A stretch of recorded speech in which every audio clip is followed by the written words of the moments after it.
And in location 206, there are 4 bottles remaining.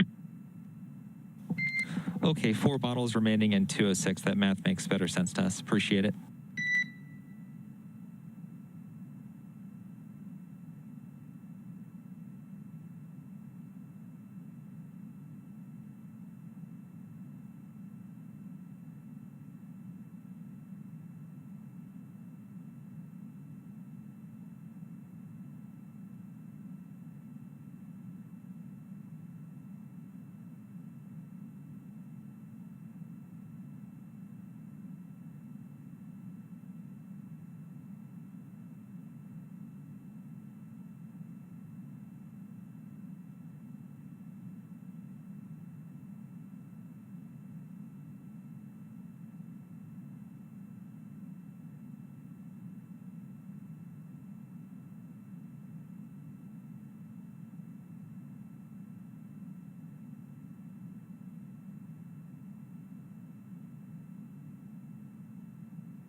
right. Well, we are still just getting closer and closer to things really picking up as Bob and Doug get ready to hit the final phase of their flight back to Earth and the end of this Demo 2 mission. Still have a couple of milestones to go, but I mean, everything picked up when we departed the space station yesterday, and it's been a pretty smooth ride so far. So everything really kicked off back on Saturday as on their 62nd day on board the International Space Station and their 63rd day in space, Bob and Doug began to get the capsule ready for their ride home. Everything picked up when they got all of the final cargo into the Dragon capsule and then got themselves in and then closed that hatch, crawling in through the top hatch to the Dragon spacecraft, getting suited up shortly thereafter. Meanwhile, on the station side, Station Commander Chris Cassidy closed the A-Pass hatch, creating what is known as the vestibule, a space between the two hatches that would be exposed to vacuum following undocking. Then we use valves on the Dragon side to draw the air out of that vestibule in a depressurization step, bringing it down to vacuum and getting it ready for that eventual physical separation or undocking. After that was complete, the teams down here on the ground, both in MCCX right behind us in Hawthorne and in the International Space Station Flight Control Room in Houston, did a go, no go for undocking, making sure everything was good with systems on board Dragon and the health of the International Space Station. Following that go, no go, we had a successful separation with Dragon using Draco thrusters around its service section to physically separate from the International Space Station. After hooks had driven back that were holding it in place, it executed those 2 quick burns. Then it was on to 4 departure burns spread over a number of hours, initially taking Dragon up and over the International Space Station, which brought it behind, and then after it lowered its orbit beneath the station, eventually bringing it out in front. Following all of those successful departure burns, it was just about time for the crew to get some sleep. And actually, during their sleep period, we were able to do what's known as the departure phasing burn. It's a little off in this timeline as it actually switched in the final hours leading up, but that departure...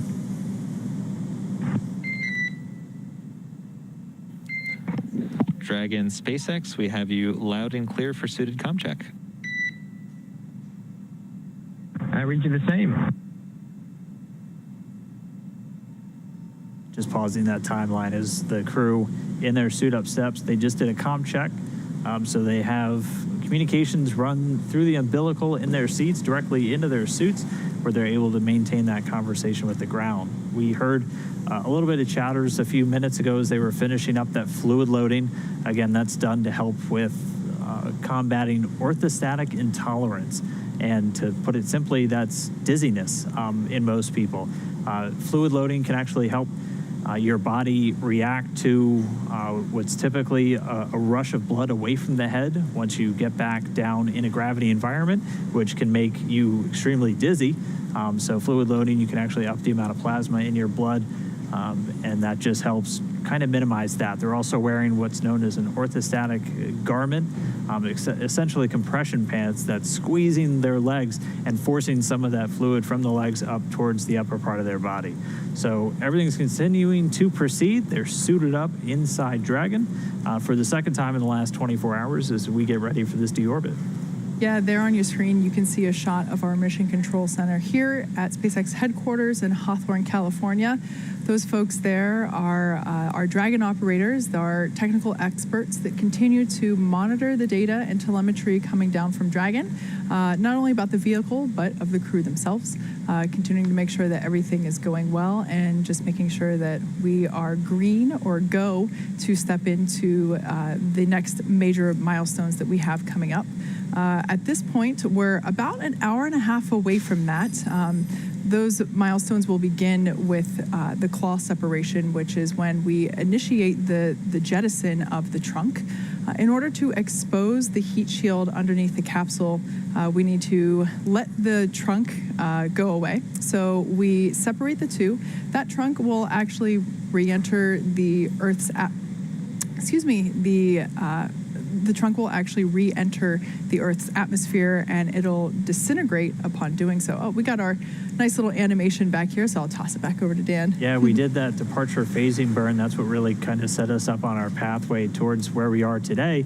And then the crew did have a sleep period. Again, this was about a 19-hour phasing or a 19-hour trip from the station to the splashdown. And then as Kate was saying, we're almost up to claw and trunk separation. Yeah, so at 10:51 a.m. Pacific or 18:51 United time or universal time, we will have that claw and trunk separation, which, like I said before, will basically allow us to expose the heat shield and prepare us to execute the deorbit burn.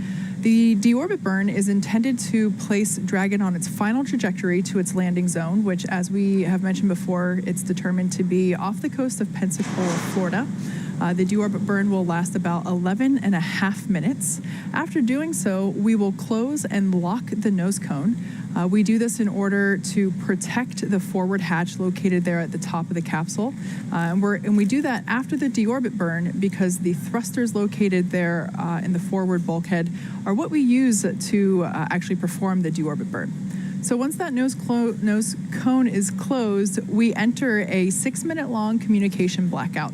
This is because we are re-entering the atmosphere. As we encounter that atmosphere and friction builds up, plasma builds up on the external sides of the capsule, creating a barrier, essentially, where we can't command the capsule or receive telemetry. However, Dragon is completely autonomous, so totally fine. It's driving itself at that point anyway. So we will then, like I said, that blackout period lasts for 6 minutes. A couple minutes after that, we will deploy the drogue parachutes. Drogue parachutes are used for a couple of reasons. One, to help slow the vehicle down further before we deploy the main parachutes, as well as to stabilize the vehicle. About a minute after the drogue parachute deployment, we will deploy the 4 main parachutes. If you watched our Demo 1 Splashdown, those are big, beautiful orange and white parachutes, and those further decelerate the vehicle down to a mere 15 or 16 miles per hour. That's the speed that they'll be going when they splash down in the Gulf of Mexico. Again, we're targeting just off the east coast of Florida near Pensacola. Once splashdown is confirmed and we cut the main parachutes away so they don't pull the capsule, recovery operations begin immediately. So that entails essentially getting the capsule out of the water and lifting it onto the recovery vessel. And once that is all secure, we open the hatch and we get our first glimpse of Bob and Doug back here on planet Earth for the first time since they launched on Falcon 9 back in late May. So that particular moment will be the first time they get to breathe fresh air, and we're looking forward to getting some thumbs up from them whenever we see them exit the capsule. And everything's lining up for an on-time splashdown and recovery. We've been following the progress of Go Navigator as it makes its way out to the recovery zone. It left its port in Pensacola just a few hours ago, and we're tracking that it should be arriving on station just about at the top of this current hour. So it'll be there in advance of all of the upcoming hardware milestones where we get into trunk step and everything like that. So it'll be there and ready with the operational teams, a little over 40 personnel on board from SpaceX and NASA, ready to assist in the recovery of the capsule and getting Bob and Doug home. Yeah. So as those mission controllers there in our mission control center here, just to my left, continue to monitor Dragon's health, we continue to monitor Twitter for your questions. We're using the hashtag AskNASA, and we're trying to get through to as many questions as possible this morning. Our next question comes to us from Jackie. The question is, what is the name of the Dragon recovery vessel that's sailing to the splashdown location? Great question, especially because we actually have 2.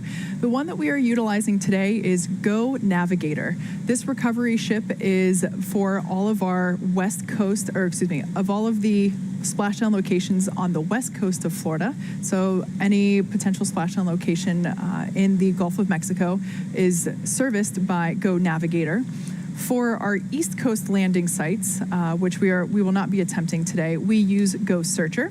Both the Go Navigator and the Go Searcher are identical. They have a fully functional recovery platform as well as medical bays. So it's really nice that we're able to assist the departure process, so departing the International Space Station. It's really great that we're able to assist that departure process by allowing for more opportunities for departure by having more landing sites. So today we are using Go Navigator, and it departed for the landing zone about 2.5 hours ago, I think, at this point.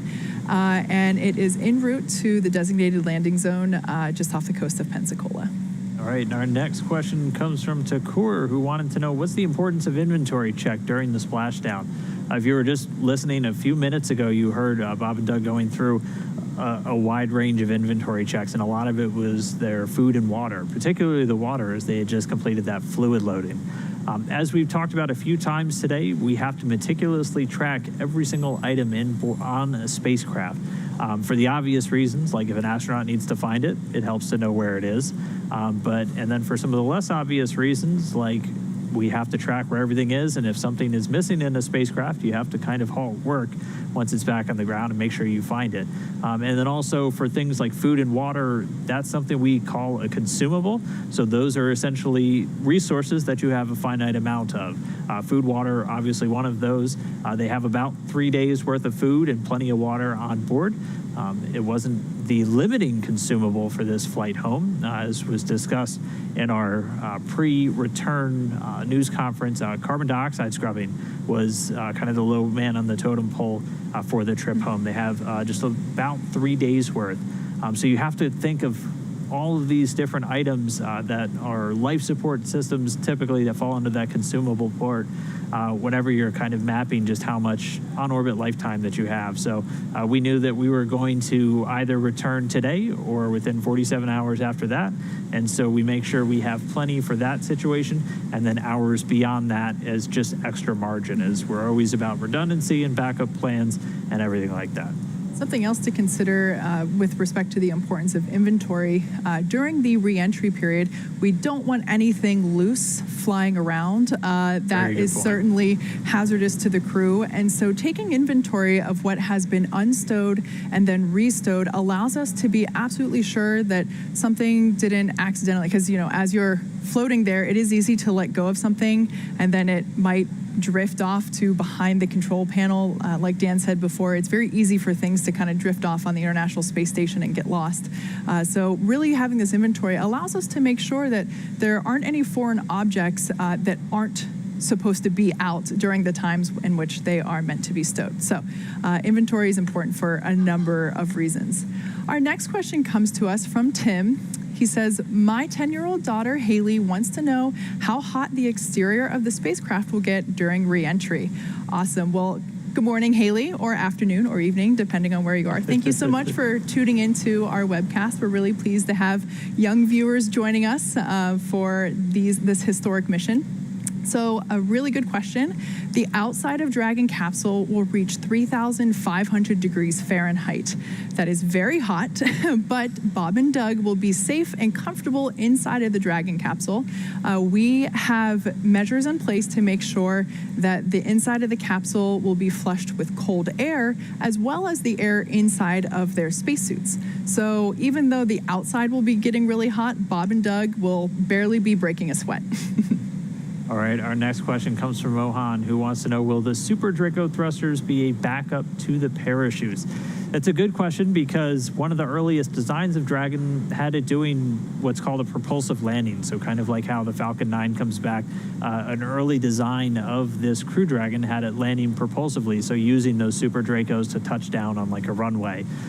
That's no longer in Dragon's configuration. In fact, those Super Draco thrusters are completely inhibited following a successful flight into orbit. They're only used for an emergency escape situation, either on the pad or during the initial climb up to orbit. They enable Dragon to do that escape from the pad all the way up, so you have kind of that extra safety net your entire way uphill. But once they're on orbit and they're making their way to the space station, or even when we're coming home, those thrusters are disabled. We're only using the smaller Draco thrusters around the service section, so the bottom of the capsule itself, and the 4 at the very top, the forward bulkhead thrusters.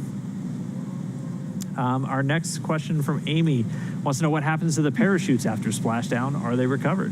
Yeah, absolutely. So there will be, after splashdown, there will be 2 fast boats or smaller boats that will be approaching the Dragon capsule.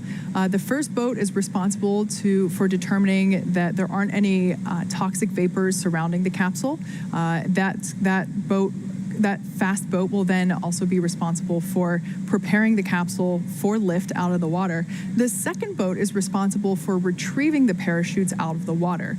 We definitely don't want to leave any waste behind where possible. And so that second boat is responsible for going and retrieving the parachutes. After splashdown, those parachutes are automatically cut so that there's no potential that if there was a little bit of wind, that the Dragon capsule wouldn't be moved due to wind catching in those parachutes. So great question, but short answer is, yeah, they're cut. They're automatically cut after splashdown, and then one of the crews from the fast boats is responsible for going to pick them up. The next question we have coming from #AskNASA on Twitter comes to us from Novacon. What will be the purpose of the crew for the Crew 1 mission? The Crew 1 mission will be what we call the first operational flight of the Dragon spacecraft. So the mission we're still on right now is a demonstration. This is still a test mission. This is when we're really proving out Dragon's capabilities from launch all the way through splashdown. After this test, if everything goes well and we're lined up great for a splashdown today, we'll sit down and we'll go through a certification process for SpaceX to fly operational missions. This means they'll be flying regular expedition long-duration flights. So the Crew 1 will be the first 4-person crew to launch in a Dragon spacecraft and then spend 6 months on board the International Space Station. So we'll have 4 individuals, Mike Hopkins, Victor Glover, Shannon Walker, and Soichi Noguchi from the Japanese Aerospace Exploration Agency, launching in Dragon and then spending 6 months on board the space station doing science experiments, conducting spacewalks, repairs, everything that a normal expedition crew does. They'll just be arriving and leaving in a Dragon. Yeah, I think Commander Chris Cassidy will still be on board with our targeted, given the current targeted Crew 1 launch. SpaceX Dragon comm check from the PLT. We've got you 5x5, Bob.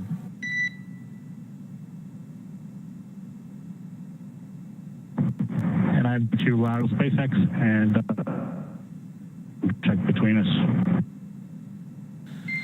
And please repeat the last 5 seconds of that call. We had a bit of a comm dropout.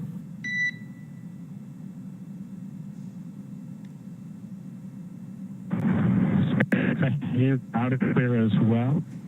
We have being Doug and I.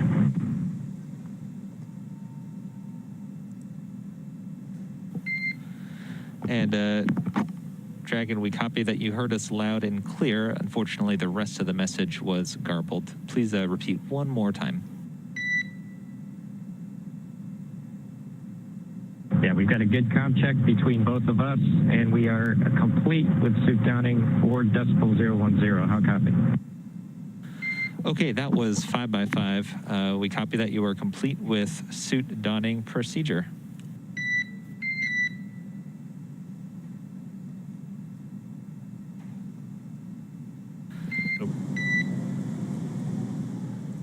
Okay, it sounds like the crew now suited up. They just conducted those communications checks, those comm checks with the core here in Hawthorne. The core of the crew operations responsible engineer, that's essentially the person who's talking directly to Bob and Doug throughout their flight.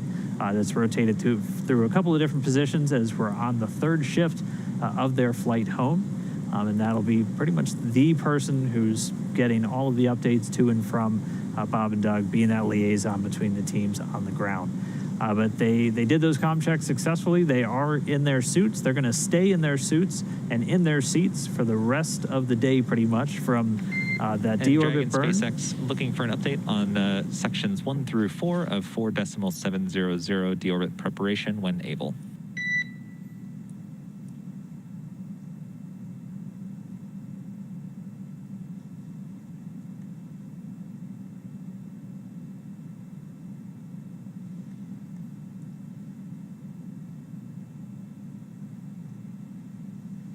And SpaceX Dragon, we are complete with sections 1 through 4. And looking at section 5, the only thing left there to do is 5 alpha decimal 2. As far as the suit leak check, I think everything else is complete. Okay, copy. Sections 1 through 4 are complete, and it sounds like we have. Sounds like you're completing fluid loading and standing by for the leak check. That's a good copy, Mike. Thanks, Doug. Appreciate it.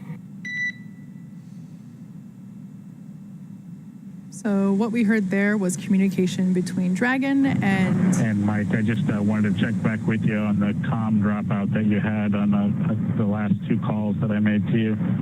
How is this comm now? Was it explainable as just random dropouts, or is it continuing from the PLTC?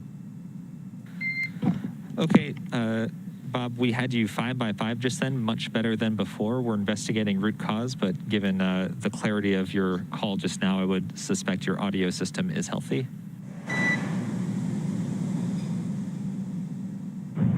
Copy. Thank you.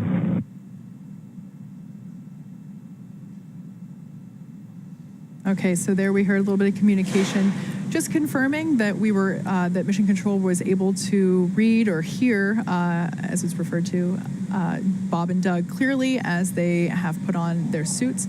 We also heard the go for leak check. So now that the suits are on, we will be performing a quick leak check. We do this every time the suits are put on or donned, as you heard it called. Basically, this is where we pressurize the suits. It's the only time that we pressurize them throughout the mission, and it's essentially to make sure that all the zippers are zipped up properly. All it takes is one small unzipped piece to not hold the pressure. So we make sure that everything is fitted up accordingly and that it's ready to go in case of a need to pressurize the suits later in the mission. Unlikely, but it's nice to know, just for that. For testing purposes, to know that capability is there. That's what they're designed for. So that leak check will commence, and after we get that, we'll pressurize the suits themselves, and then they will depressurize. Bob and Doug will be able to lift the visor on their helmet again, and then that's essentially, that's what they will be wearing during this last phase of their mission as they re-enter the Earth's atmosphere. So a lot of good stuff there. Again, nope. No call there. Fake out. Like we said before, we're taking your questions through Twitter this morning using the hashtag AskNASA. Our next question comes to us from Robert. Is the U.S. Navy supporting recovery with ships and aircraft? They are not. I suspect that question comes from the last time we did splashdowns with U.S. spacecraft and astronauts, where we had the Navy assisting throughout the Apollo program for the recoveries. They are not assisting in this. All of the recovery assets for the nominal mission are SpaceX. So SpaceX owns both recovery ships, the Go Navigator and the Go Searcher, and then contract out with the different helicopters and other assets that are used in this recovery.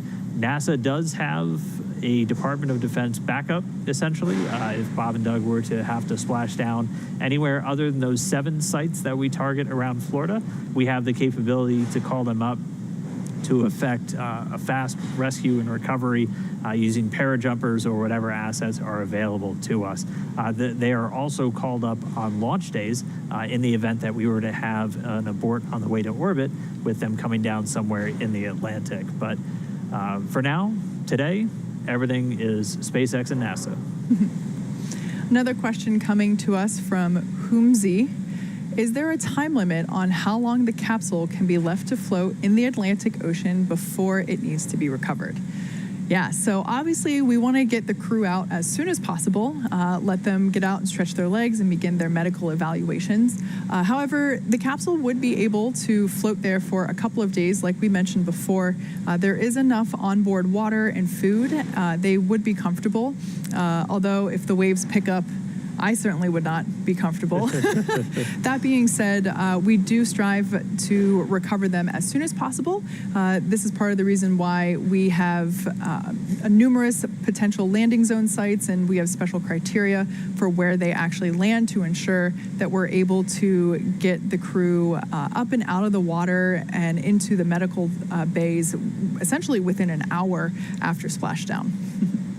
All right, our next one comes from Mark, who wants to know, can they take over from the computer and do a manual splashdown if required? They can. Initiating a deorbit or an emergency deorbit is one of the capabilities available to crew members on board. You would have to be in a pretty extreme situation to do that. Something we're obviously not in today, as everything's gone really smoothly with Dragon, but that is something that's available to them. They also have the capability to manually step in for a number of the different steps during the re-entry, mainly for any parachute deployments or even cutting the parachutes after they've splashed down. If that doesn't happen automatically, they have a button right in front of them on their displays where they can make that happen. So they do have quite a bit of capability to jump in if required. Yeah, that is one of the few hardwired buttons on their display panel, but it is certainly not one that can be triggered accidentally. It is a two-step verification lever, essentially. So no need to worry about performing an emergency deorbit accidentally. Next question comes to us from NASA plus space equals heart. I couldn't agree more. Will this Crew Dragon be reused? Yes, it will. This particular capsule is intended to be reused on the Crew 2 mission, which will be launching sometime next year. And yeah, we already have plans for reuse for it. In fact, the team at the Cape is already preparing to begin those refurbishment processes as soon as the capsule lands, essentially really getting a head start on that. The capsule is waterproof. That was a process that we learned how to do through the Crew Cargo program. Our reuse efforts with that program, with our previous version of the Dragon capsule, also known as Dragon 1, the process of making that waterproof that knowledge that we learned from that has transferred over to Crew Dragon capsules, and it's safe to say that it is with very little refurbishment required to the internal hardware. There's very little refurbishment required because we're able to keep it watertight and eliminate any exposure to salt water, which for metallic surfaces does cause corrosion, which is no good for spaceflight. So short answer is that, yeah, we will be reusing this as soon as next year on the NASA Crew 2 mission. All right, our next one from Lisa. What are Bob and Doug bringing back from ISS, if anything? There's quite a bit, actually. They have about 150 kilograms, or a little over 330 pounds of cargo, essentially strapped to the ground right underneath their seats. The lion's share of that is utilization or science samples. A lot of it cold stowage samples that's kept in powered freezers. Those samples coming from a range of biological, biomedical studies, a lot of them with the astronauts themselves as the test subjects. As cargo return, a pretty critical capability as we execute a lot of the science on station, but we need to return a lot of the samples for analysis down in labs here on Earth, and they're going to be bringing a lot of that down. They're also returning some vehicle hardware items that have either malfunctioned or just passed their service life and need to come home or get inspected. And then a couple of their personal items, things like their sleeping bags are coming back with them. And they also have a couple of special items we've touched on a few times, including that tremor dinosaur that was chosen by both of their sons as their zero-G indicator for this mission, and the flag that was left there by Doug Hurley and his fellow crewmates of STS-135, the final space shuttle mission. That is coming home. It's been up there for just about 9 years, and it will fly again when we send humans around the moon in the not-too-distant future. And I know we haven't seen it, but I have heard that Little Earth is also coming back. I almost forgot about that.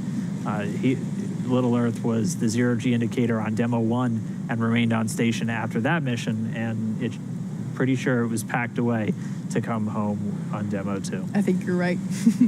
So right now, Dragon is currently flying over the far South Pacific Ocean. We have a nice little map here to show you of our ground tracking. So there you can see it on your screen.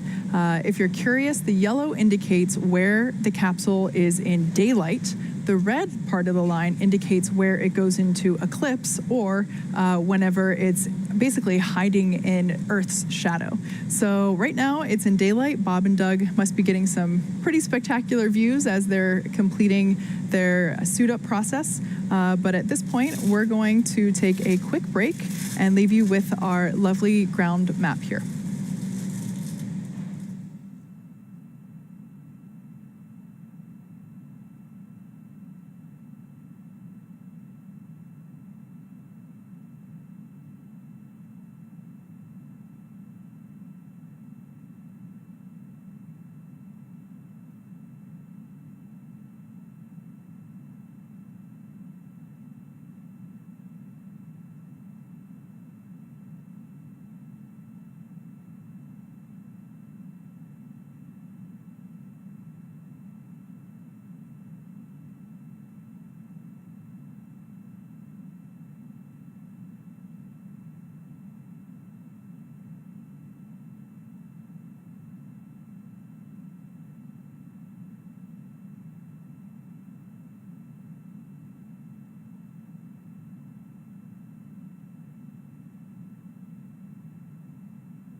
Dragon SpaceX for video.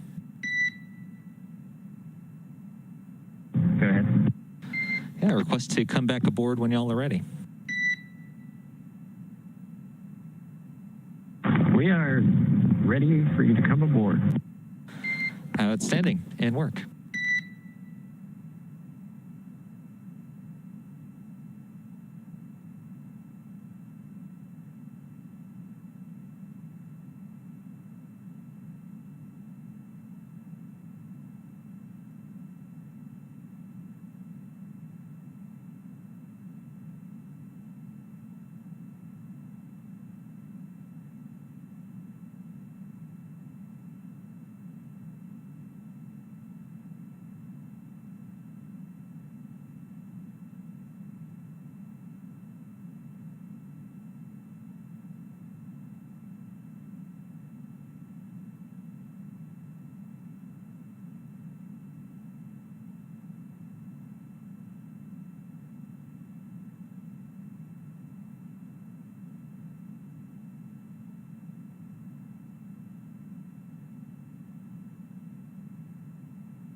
Dragon SpaceX, you are go for procedure 4.011 suit leak check. Suit check can work.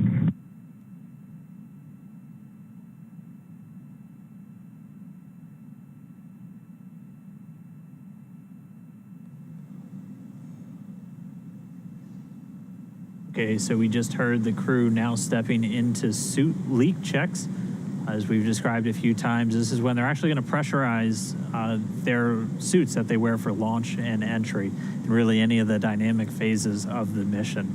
So they'll completely zip up and seal the suits, and then flow nitrox in to confirm. Dragon in 2.2, we are ready to pressurize. Dragon SpaceX, you are go to pressurize. So Bob Bankin and Doug Hurley getting the go. They're going to pressurize their suits. So pressurized nitrox now going to flow in. Again, these suits are, we have confirmation the leak check is in progress. So these suits are worn as just another line of defense to help protect the crew members from the harsh environment of outer space. If they were to experience a cabin depressurization, any kind of poisonous leak in their atmosphere, or even a fire, these suits are designed to protect from all of those different instances. So the suit leak check is pretty standard. Anytime before we get into one of these dynamic operations, we just want one more check to make sure that the suit is ready to go in case it's called upon. And so they'll pressurize now and flow some nitrox, some nitrogen and oxygen through their suits. They'll look for it to maintain a constant pressure. And then once that's done, they'll depressurize the suits and they'll leave the zipper open. They'll typically leave one zipper just unzipped a little bit when they're not pressurized. They'll still have cool air flowing through. In fact, they'll do what's called a suit purge just before we do the deorbit burn. So at the same time, they flush the cabin atmosphere itself with some cool down air. They'll flow some cooled air through the suits just to help regulate the temperature, the cooling effect inside the capsule, just to make sure the environment stays at a comfortable temperature for them, while the Dragon capsule itself heats up to about 3,500 degrees Fahrenheit outside. So we got about a minute left in this suit leak check. We'll wait for the results on that, and we'll just be one more box checked on our way to the upcoming trunk set, deorbit burn, re-entry, and splashdown.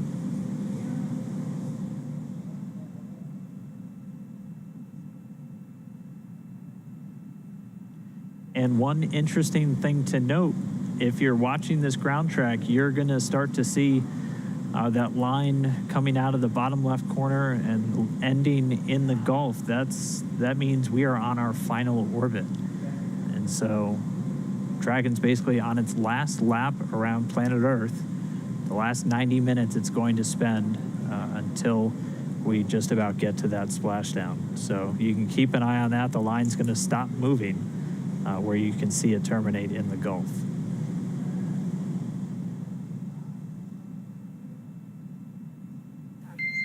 Dragon SpaceX, we show nominal leak check.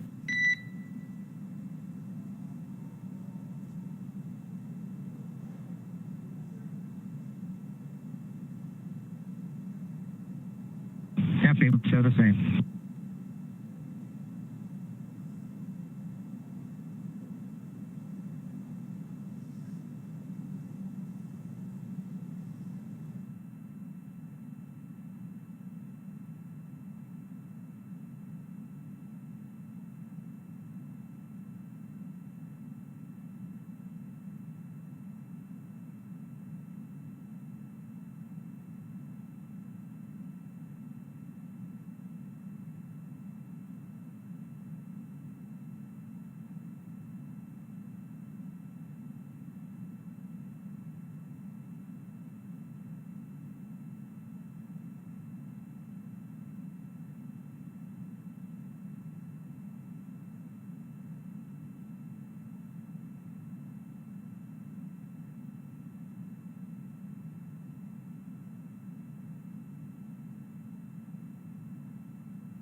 So there a minute ago, we had confirmation of nominal leak check. Again, that's just checking another box off on the to-do list as Bob and Doug continue their return home back to planet Earth.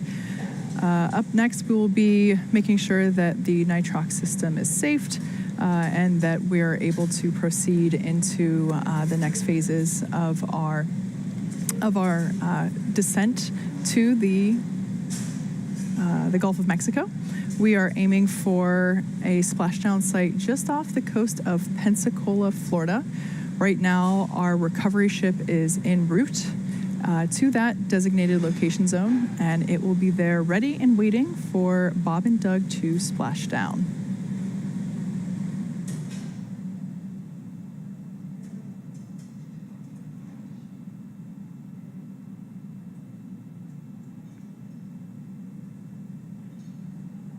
There on your screen, we do have a live shot from Go Navigator. Again, that's our recovery ship located in the Gulf of Mexico. You can get a little bit of a feel for that wave action that we got there. Generally speaking, pretty calm looking based on the waves that we can see there in the shot. And yeah, so we're excited to be able to welcome Bob and Doug back home. Just checking my timeline quickly. Their landing will be coming up in just under 2 hours. We're looking at an hour and 57 minutes. That will be happening at 11:48 a.m. Pacific time, 18:48 Universal Coordinated Time. Before we get to their water landing, we have to perform a couple of steps prior to that. If you've been following along with us this morning, you're probably very familiar with this. But for perhaps those of you who have joined in within the last few minutes, at this point, we are exactly an hour away from the next physical milestone that needs to be completed prior to Dragon Endeavour's return to planet Earth. Those activities will begin with claw separation. The claw is what connects the umbilicals, the power, the telemetry, the fluids between the Dragon capsule and its trunk. In order to expose the heat shield in preparation for Dragon's re-entry through the atmosphere, we need to jettison the trunk. It will disintegrate upon entering the Earth's atmosphere itself. So once we separate that, we're now able to step into what's called slew to deorbit burn attitude. That's essentially maneuvering the capsule into position to perform the deorbit burn. The deorbit burn is where we fire the 4 Draco thrusters that are located at the top of the capsule near the forward hatch. We call those the forward bulkhead Draco thrusters. Those will be utilized to perform the deorbit burn. It'll last about 11 and a half minutes. That deorbit burn is what will be placing Dragon in its final trajectory to the exact landing location. So like I said, that'll be about 11 and a half minutes long. After that burn completes, we want to close the nose cone and lock it up. Like I said, that's where the forward hatch is located. And since these capsules are designed to be reusable, we definitely want to protect those thrusters and that hatch, because that is the hatch where the astronauts basically exit and enter the capsule when they're going in and out of the International Space Station. So once we have that nose cone locked and in place, we then we begin to enter the Earth's atmosphere. Dragon SpaceX for deorbit burn brief. Go ahead. Okay, first off, for timing, showing no changes. Your tablet and onboard times on your timeline are within about 1 minute or less of our ground estimates. How copy?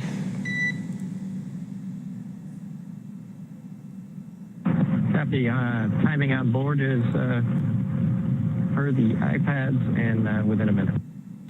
And even better, the onboard countdown in your timeline should be within a few seconds. So looking pretty good. For the vehicle, Endeavour is looking great for entry. The ready comm during Bob's comm check earlier, we consider temporary, and we are not tracking any system issues. How copy?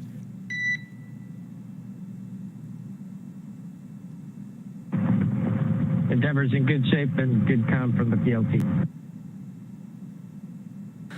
Okay, as far as recovery goes, Go Navigator is just about at the recovery in position, so within a few kilometers.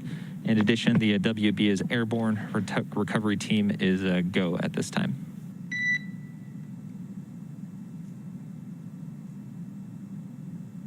Go for recovery. Copy all. Yep, and one quick go back. Recovery has arrived, so they are on station. In addition, for the weather, I'm looking at the weather right now from the water video from Go Navigator, and it looks like glass. It's awesome. The latest splashdown forecast, though, is winds at 2.25 knots, wave height less than a foot, and a 6-second period. How copy?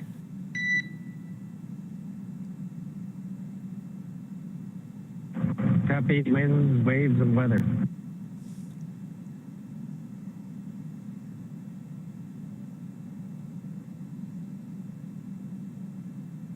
All right, so there we heard the deorbit briefing. This is basically the opportunity that the core here.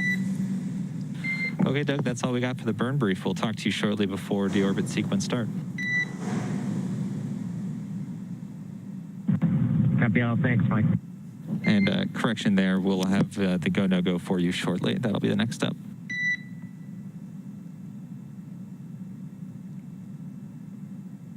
Okay. Yeah, so as I was saying, the burn briefing there, just making sure that everyone's on the same page.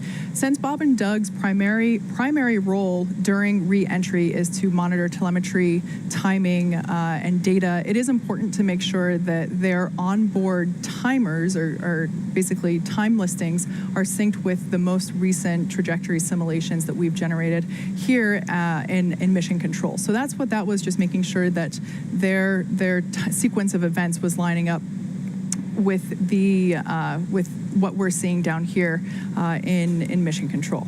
So all really good stuff there. We also heard that the recovery vessel Go Navigator is in position.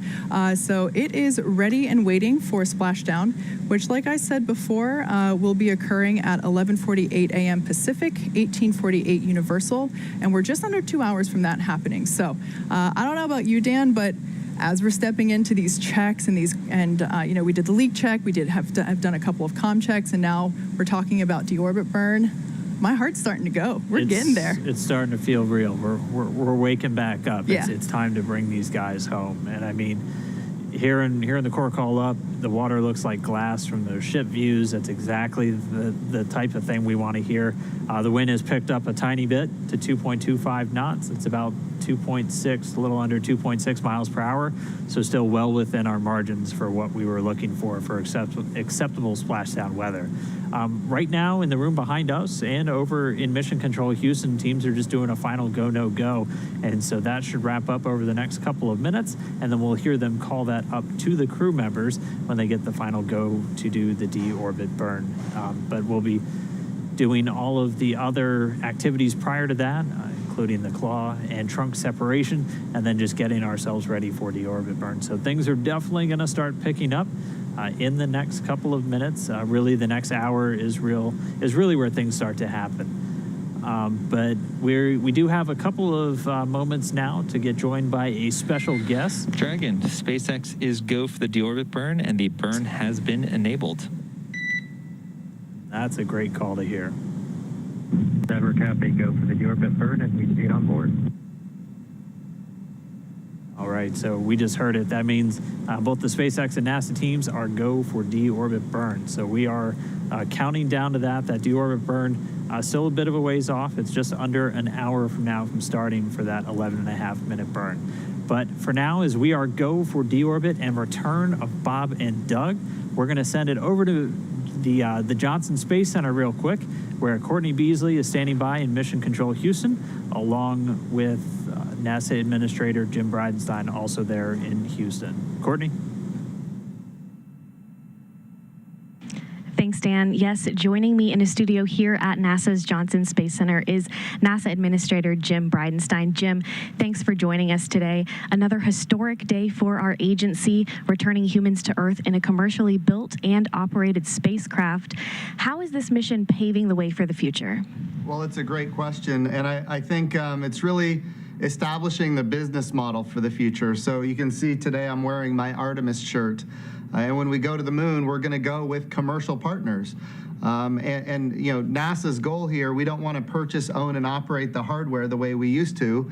We want to be one customer of many customers in a very robust commercial marketplace in low Earth orbit, but we also want to have numerous providers that are competing against each other on cost and innovation and safety, and really create this virtuous cycle of economic development and capability. And that's what today's return is going to represent. This is the next era in human spaceflight, where NASA gets to be the customer. We want to be a strong customer. We want to be a great partner, but we don't want to be the only ones that are operating with humans in space. And while on board, Bob and Doug were, of course, conducting science experiments and spacewalks. And how are NASA's efforts on this station contributing to life back here on Earth? So when we think about the International Space Station, it really is focused on how do we do those transformational activities that benefit human life here on Earth. And certainly, you know, when we think about advanced materials, industrialized biomedicine, these are the things that we're developing every day. Some examples would include, as far as advanced materials, very, very thin materials like an artificial retina for the human eyeball. So somebody who has macular degeneration might not have to lose their eyesight in the future. We can only create materials that thin in the microgravity of space. We cannot do it here in the gravity well of Earth. But that's just one of so many examples. When we think about how we compound pharmaceuticals, when we think about how we you know, create immunizations for things like salmonella and other diseases, these are capabilities that are available to us because of the resource that is microgravity. But you know, advanced materials, things like very pristine fiber optic cables, we call it Z-band, for example. These are all things that we think that there is a marketplace for the future. So look, right now we're doing commercial resupply of the International Space Station. As of today, when Bob and Doug come home safely, we will be doing commercial crew to the International Space Station. The next big thing is we need commercial space stations themselves. And in order to create the market for commercial space stations, we have to have these transformational capabilities that come from the microgravity environment. And that's really what we're developing right now. And as you know, a big day for NASA today, but how about a big week? This week alone, we launched Mars 2020. Artemis 1's launch vehicle stage adapter was delivered to Kennedy Space Center. And here we are completing the first commercially crewed mission to the International Space Station. What are your thoughts on the state of the agency at this point? So make no mistake, NASA's budget right now is the highest it's ever been in nominal dollars. And it's at, you know, $22 billion. The budget request that President Trump gave us that is before the House and the Senate right now is $25.2 billion. It's not just about sustaining, you know, capabilities like commercial crew, commercial resupply, the International Space Station. It's also about developing new capabilities so that the United States of America can stay the preeminent spacefaring nation. It's why we created the Artemis program to go to the moon sustainably with commercial partners and international partners to use the resources of the moon to live and work for long periods of time, and then take all of that knowledge onto Mars. And of course, as you mentioned on Thursday, you know, we launched another Mars mission. The most sophisticated robot that NASA has ever developed is right now on its way to Mars, and we're going to prove that we can turn the carbon dioxide atmosphere of Mars into pure oxygen for life support. But there's so many other things. We're looking for life on another world. We're looking for signs of ancient life on Mars. We're talking about microbial life, but life nonetheless. And this is really a bright moment for NASA. I want to be clear, though. We need support from our members of Congress in both the House and the Senate. We need to be able to get that $25.2 billion budget that we have requested. And so I'm working with members of Congress and senators on both sides of the aisle every day, doing town halls across the country. We are in great shape. But in order to stay #1 in the world, we're going to need the resources that the president has requested. Jim, thanks for joining us today. Such an exciting day. And in case you missed it just moments ago, both SpaceX and NASA are both a go for deorbit burn. So with that, we'll send it back to Dan and Kate at Hawthorne for the latest. All right. right. Thank you so much, Courtney. Great to hear from the administrator. And we're in it now. We're kind of in the final stretch. This is what I feel like we've been waiting for the last couple of hours, and it feels pretty great to be here. Yeah, it certainly does. In this next phase of the mission, Dragon has a series of steps to complete before returning Bob and Doug home. As you've heard us talk a little bit so far this morning, Dragon will maneuver to the correct attitude and jettison its trunk, which is the cylindrical, unpressurized part of the assembly. We need to expose the heat shield in order to prepare the capsule for atmospheric reentry. So we will... Oh, there we got a nice view of Bob and Doug in their suits. This is the first time we've seen them in their suits and in their chairs this morning. So there they are, tapping away, preparing to initiate the deorbit sequence. So let's talk a little... I'm sorry, go ahead. I was going to say, just like in the lead up in the last couple of minutes, we heard they had good suit leak checks.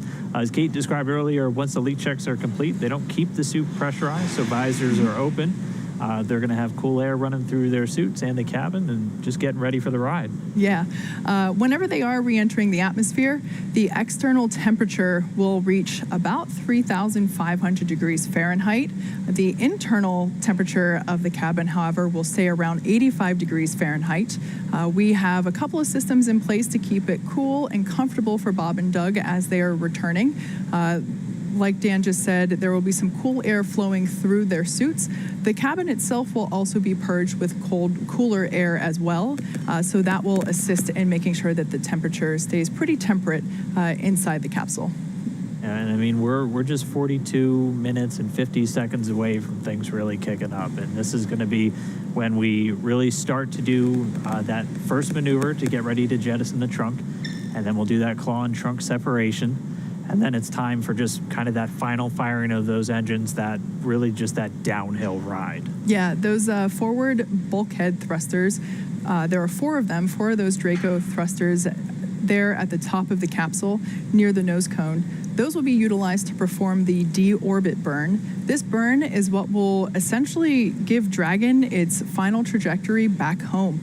This is the last burn that the capsule will perform. If you've been following along since yesterday afternoon, you know that there have been a number of burns completed. This deorbit burn will be the final one. It will last about 11 and a half minutes. After that burn completes, we no longer need to utilize those Draco thrusters, and we want to protect the forward hatch up there, so we close the nose cone and lock it up. We're expecting that event to happen at 11:11 a.m. Pacific. About 10 minutes, or excuse me, 20 minutes, 25 minutes, wow, mental math on air is hard. 25 minutes after that, the capsule will be re-entering the Earth's atmosphere, and like I mentioned, approaching about 3,500 degrees, and that's because...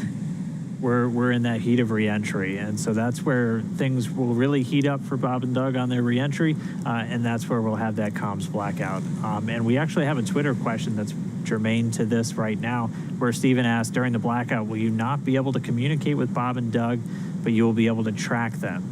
And it's kind of a mix. We won't be able to talk to Bob and Doug. We won't be able to send or receive any data from the Dragon spacecraft. So we won't have basically telemetry-driven tracking, but we know exactly where they're going to be as their orbit's already been calculated. We've had this orbit calculated since yesterday, essentially. It's gotten fine-tuned as we've done those burns, but we'll know exactly where they're supposed to be, even though we can't communicate during that time. Exactly. And even though we won't be able to send or receive signals or commands or telemetry, Dragon is designed to be fully autonomous. At that point, it is driving itself anyway, so there's really nothing to be worried about. Bob and Doug's primary function at that point is to monitor all of the telemetry that they see on their screens and to stay comfy.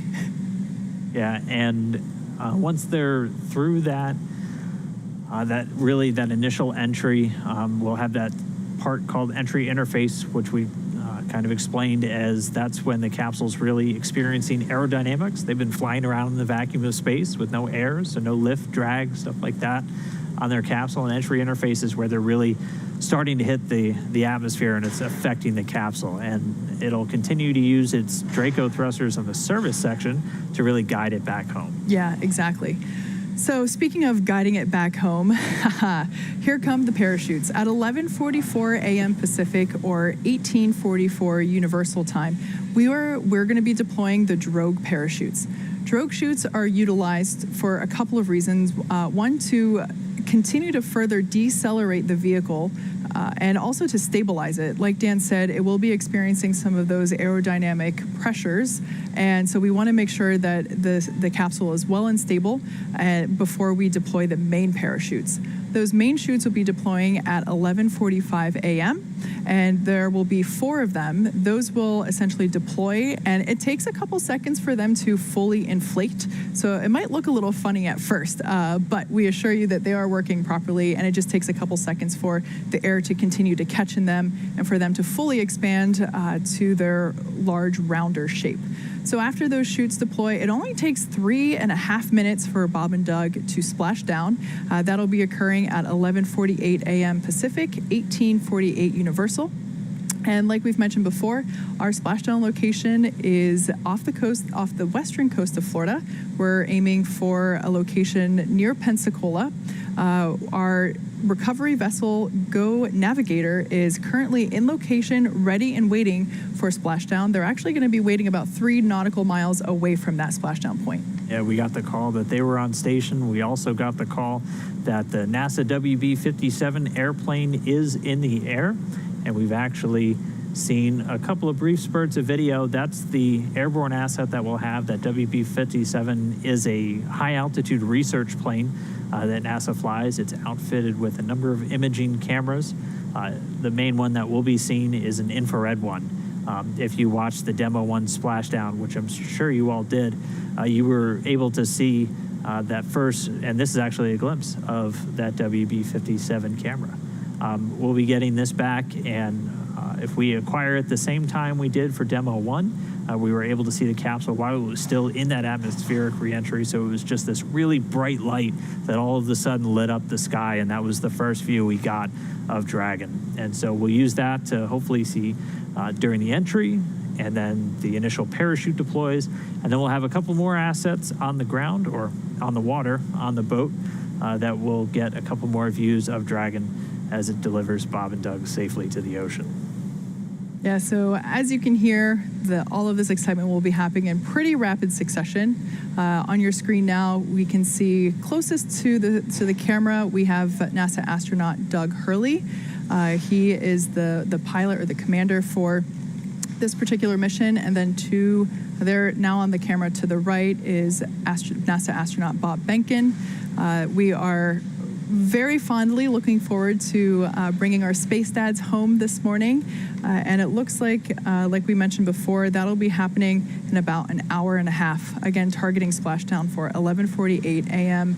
Pacific, 18:48 Universal Time. But like we mentioned before, the action really begins at the claw separation milestone, which is slated for 10:51 a.m. Pacific in about 38 minutes from now. So again, we are continuing to take questions this morning through Twitter using the hashtag AskNASA.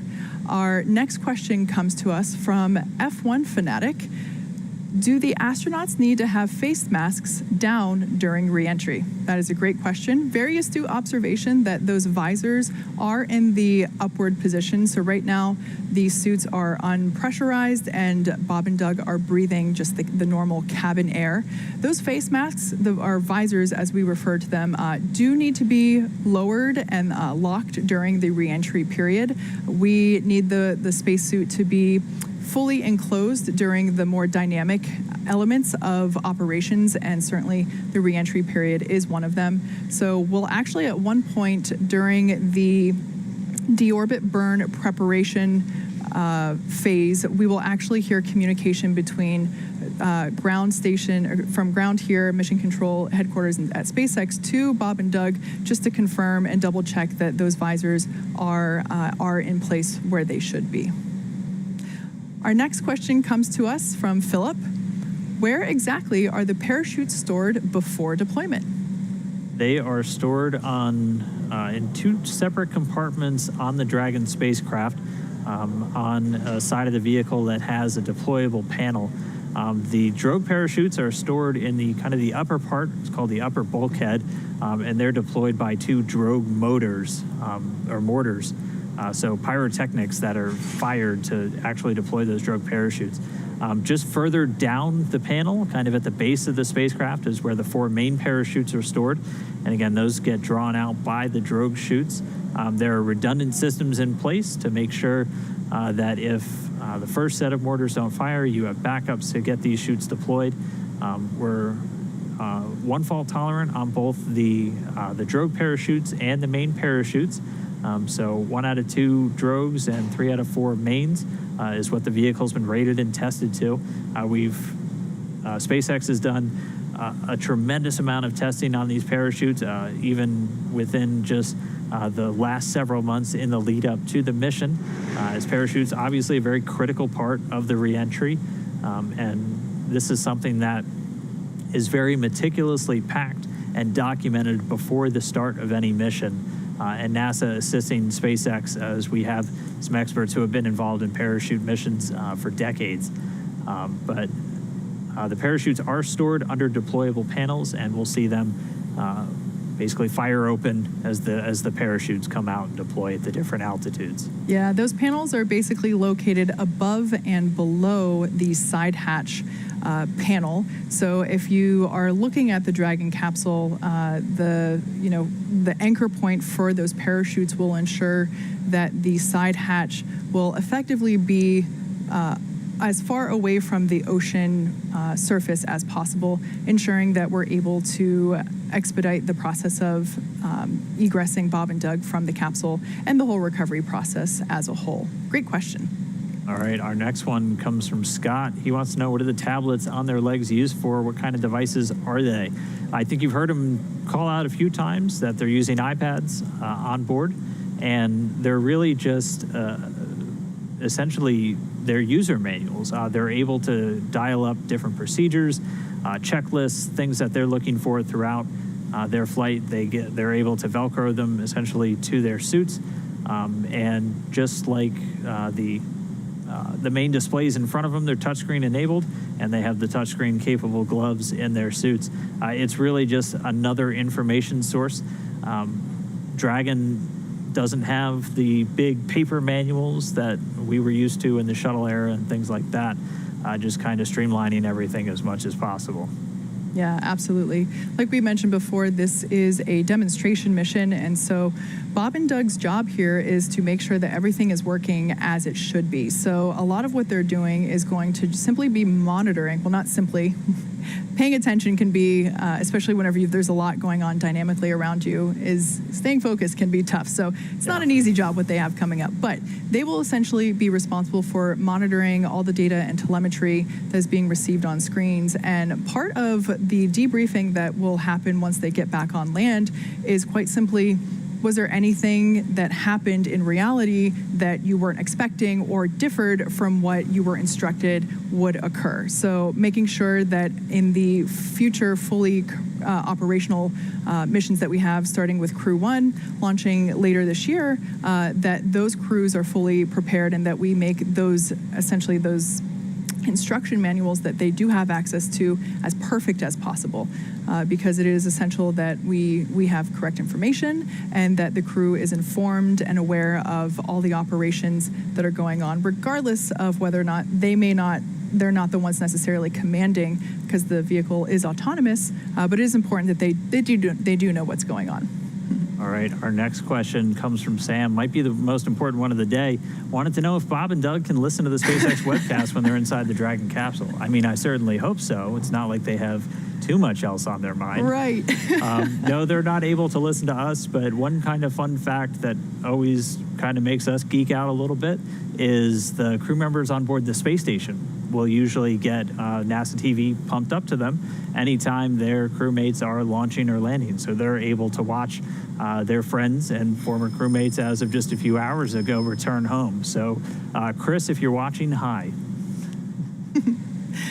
Great question. Another one comes to us from Ruhr Rocker. does the Dragon capsule have windows where Bob and Doug can look out? Absolutely. Actually, one of my favorite pictures that Doug Hurley has posted on Instagram to date was actually one of the first pictures he posted at the beginning of this mission was a shot of what he could see outside of Crew Dragon's windows. There is a window located on either side of the side hatch, and it certainly will provide visual confirmation that re-entry is happening. Like Dan mentioned before, they'll be able to see a little bit of the energy that's being expelled during the re-entry period. Some of those pieces of the ablative material, as they heat up and are designed to flicker away, they'll actually be able to see that from the windows themselves. So it'll be quite the fireworks show. All right, our next one comes from Joe. Wants to know, does the Dragon capsule have Netflix? Another important question. Yeah, the answer to that is no. As our views here of the capsule cycle through, we'll be able to see what their screens look like. There we go. So there in the center screen, we actually have the ground tracking map. As you can see there, actually it might be kind of hard to make out, but Dragon is actually crossing over the Atlantic Ocean, now approaching what looks like England and Ireland. So it will be crossing over into Europe soon. And also on those screens to the left and the right of that ground track screen were their telemetry screens. So those will be the interface that they use during the deorbit burn, and that's what they'll essentially use to make sure that everything is looking good and performing nominally. Yeah, and I mean, that center screen that you just saw, that's essentially the same map that we've been looking at throughout our coverage here today. So they're looking at a lot of the same data that we're trying to give you guys down here on the ground. Just where are they over the Earth? Because it can be a little disorienting to look out the window and figure it out quickly. But they're able to see just how far along their orbit they are, where those milestones are coming up. So they can just, again, they're in a monitor mode and they're ready, locked and loaded to jump in if required. Our next question comes from Roshan, who 7-year-old Ian wants to know, why is the Dragon capsule cone-shaped? For a very specific reason, and it's why a lot of spacecraft are in the capsule shape.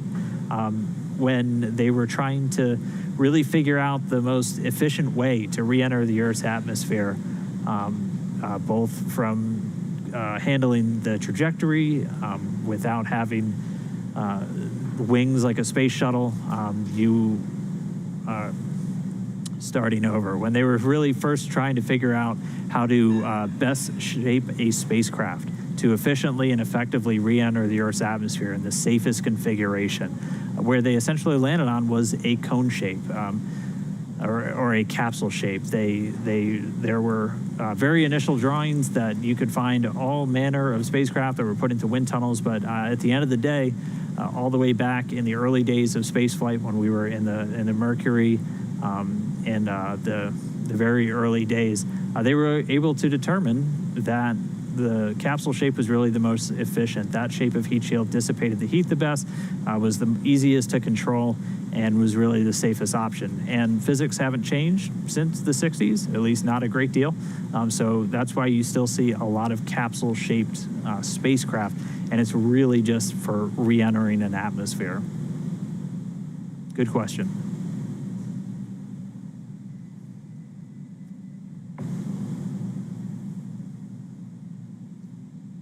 So there on your screen, again, we have live shots coming from Dragon Endeavour as it is making its way back towards Earth. We are approaching the final steps of the day of the mission, in fact, and at 11:48 a.m. Pacific, 18:18 a.m.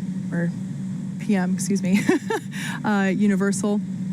We will have the splashdown of Dragon Endeavour. So right now, Bob and Doug are essentially cycling through, preparing for what we call deorbit burn initiation. This will be where the deorbit burn is what will be placing Dragon on its final trajectory to a specific landing location. That location was there were 7 possible ones. We determined the best one for today's reentry to be off the coast of Florida near Pensacola. The recovery vessel Go Navigator is in place, ready and waiting. And seems like Bob and Doug are pretty comfortable there. They are in their spacesuits. The leak check has been performed, and we got the call out that it was nominal, so everything good there. Right now, those visors are in the up position. They will be closed and locked whenever we get into the dynamic portion here upcoming in just a few minutes. Checking my timeline here. We're just about 24 minutes and 20 seconds from things really picking up. That's when we'll start to get into the attitude to separate the trunk, and just about 8 minutes after that is when we'll start the deorbit burn. And again, that'll be the longest burn of Dragon's return journey. The latest timeline we got had it lasting for about 11 minutes and 22 seconds. It'll be the last firing of those forward bulkhead thrusters. The 4 Dracos at the very top of Dragon that'll eventually be covered up by the nose cone following the deorbit burn. And as we've said before, that deorbit burn is what commits them to coming home. When that happens, that capsule is re-entering the Earth's atmosphere, and that'll put them essentially on a collision course with planet Earth. It lines up their orbit to intersect with that splashdown point in the Gulf of Mexico.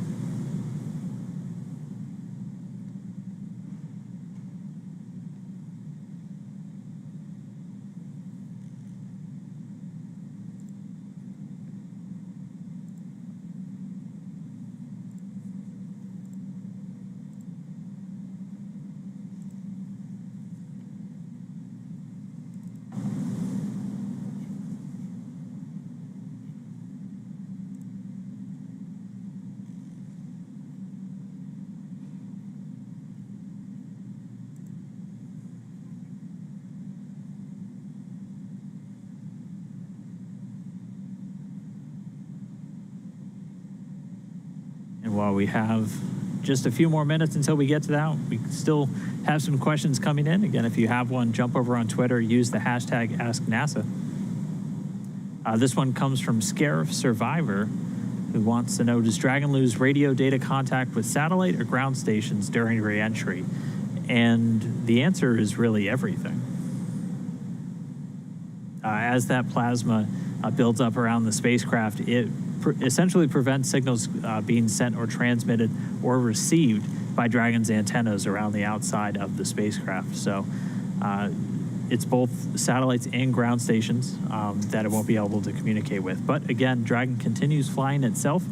We know what its orbit is plotted out to be, so we know where it is, and we even know the expected time of that comm blackout in about 6 minutes. So it does lose contact with everything. We won't be able to hear from Bob and Doug until they're on the other side of that blackout, and then we'll reestablish communication with Dragon.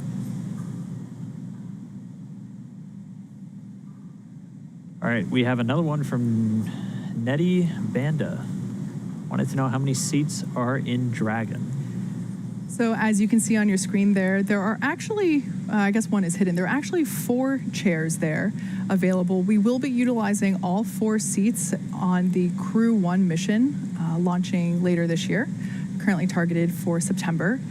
Right now, Bob and Doug are only occupying 2 of them, as this is a demonstration mission. So yeah, we will be utilizing all 4 of those seats in future missions, but as of right now, I believe it was on the launch portion of the mission, one of those seats was occupied by Tremor, who, if you've been following along, is the sequined dinosaur that was voted on by the 2 sons from Bob and Doug as what should be the 0G indicator. So Tremor was strapped into a seat during ascent, and when they got the okay to release him, he started floating into the capsule and gave us its sequined glory there on the edge of space. All right. Well, again, just another time hack as we're coming up on these. We're just a little over 20 minutes from the start of all of our deorbit burn sequencing starting. So we're looking at that to really pick up at about 10:48 as we'll start getting into the attitude for trunk separation. And then we start basically executing a bunch of steps that are going to commit Bob and Doug to this reentry. Yeah, we're looking forward to those. It'll be quite the journey. Now, of course, with respect to the deorbit burn, Bob and Doug will remain in their seats and strapped in for the entire duration. In fact, they won't be exiting those seats until they're able to egress or exit the capsule after it has splashed down and been recovered out of the ocean and safely resting in the nest of the recovery vessel. Along that note, our next Twitter question is from Brett. The question is, what is the orientation of the astronauts when seated? As in, do they face the front or the top of the capsule, and do they find it comfortable? Great question there. So in the views that we just had a couple minutes ago, they were, I guess what we would call in the reclined position. They were facing towards the top of the capsule. During the launch portion, whenever they were actually getting into the capsule, back in late May, the seats were actuated in the down position where they were facing towards the hatch. The angle of difference is about 40 degrees between the two positions. They actuate in order to make sure that whenever there are G's being experienced, that it is in the most comfortable and safely ergonomic way possible. So that's where seat or actuation comes in handy. Also, it also helps them to get in and out of the capsule. It's a little trickier whenever the seats are in the up position or when they're reclined facing upward toward the top of the capsule. As for comfort level, I've heard that they have found it pretty comfortable. The seats are actually custom fitted for each astronaut destined to be flying in it. So whenever a crew member is assigned to a mission, they will also be assigned a seat specifically. So there will be no mid-flight fire drills where everyone is switching seats. Everyone has a designated seat. They're essentially small, medium, and large, and the armrests are also customizable depending on how long the crew member's forearm is. So we have taken many steps with comfort in mind, as well as style. You've seen those spacesuits. They look pretty good in my opinion, but those spacesuits are also similarly custom fitted for each individual crew member. So with the combination of the custom fit of the suit as well as the custom fit of the seats, we have aimed to make it as comfortable as possible in the event of some sort of situation where we need to wave off an activity for up to 48 hours. That's a long time to be in a confined space, even if you are highly trained like these guys. So yeah, making sure that they are as comfortable as possible while inside the cabin was certainly high priority. All right, our next question comes from Richard. This one deals with kind of hygiene on the space station. Just curious how the astronauts that have been on station a while, how do they stay so clean cut? I know there's not a barber on board. Did they cut their own hair? It just looks clean cut. Do they shower, do laundry? How do they do it? They do have to cut their own hair. Even the current commander, Chris Cassidy, who's still on board, famously shaved his head once as his fellow crewmate Luca Parmitano was about to arrive on space station, just so he had some bald company. But they do have trimmers on board the International Space Station that have a vacuum attached to them, so they're not just getting hair just all throughout the cabin, as like everything else, hair would just tend to float around and get caught in the drafts of the air circulation on board. So they use basically vacuum cutters in order to give themselves haircuts. So that's how they're able to do it. No professional stylists up there, but they're able to make do and stay a little less shaggy. Quick time check here as we just passed 10:30.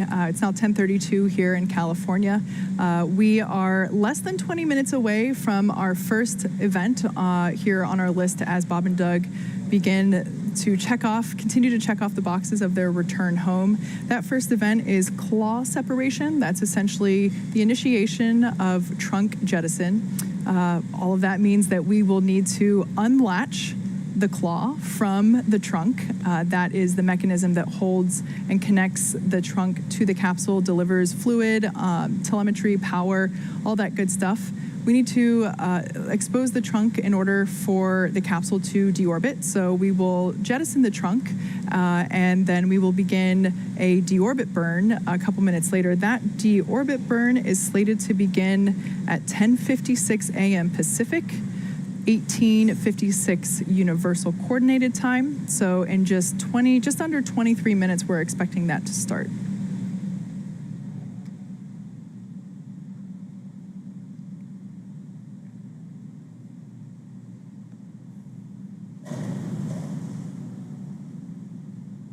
Once again, if you're just joining us, we've got some live views inside the Dragon Endeavour capsule. Bob and Doug there in their seats as they are making final preparations and doing final reviews as we get ready to initiate the deorbit sequence. Closest to the camera there is NASA astronaut Doug Hurley, and further away from the camera is NASA astronaut Bob Behnken.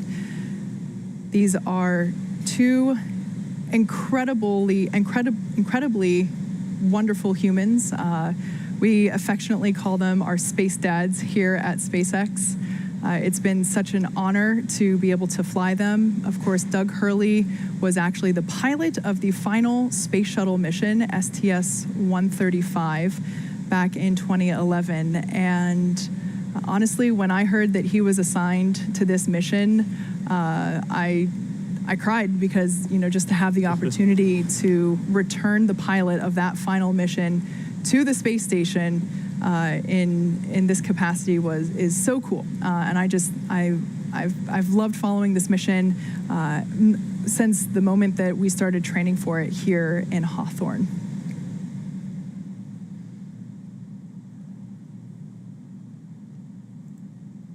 Well, we know that they're ready. They've done all of their suit checkouts, everything to get themselves to this point. And once we begin these events, they're going to keep a very close eye. As again, crew is always in the loop to step in. But Dragon going to be executing all of these different maneuvers and separation events automatically via a pre-programmed timeline. We're continuing to count down. We'll have our first maneuver in a little under 13 minutes. We're a little over 15 minutes from the claw separation. That claw connecting the service module to the Dragon capsule itself. A series of quick disconnects will retract, cutting off any of the fluid and data paths between the two. And then shortly after that, just a few seconds later, the trunk will separate. And then we will be just less than 5 minutes away from that deorbit burn. Again, deorbit burn expected to last 11 minutes and 22 seconds.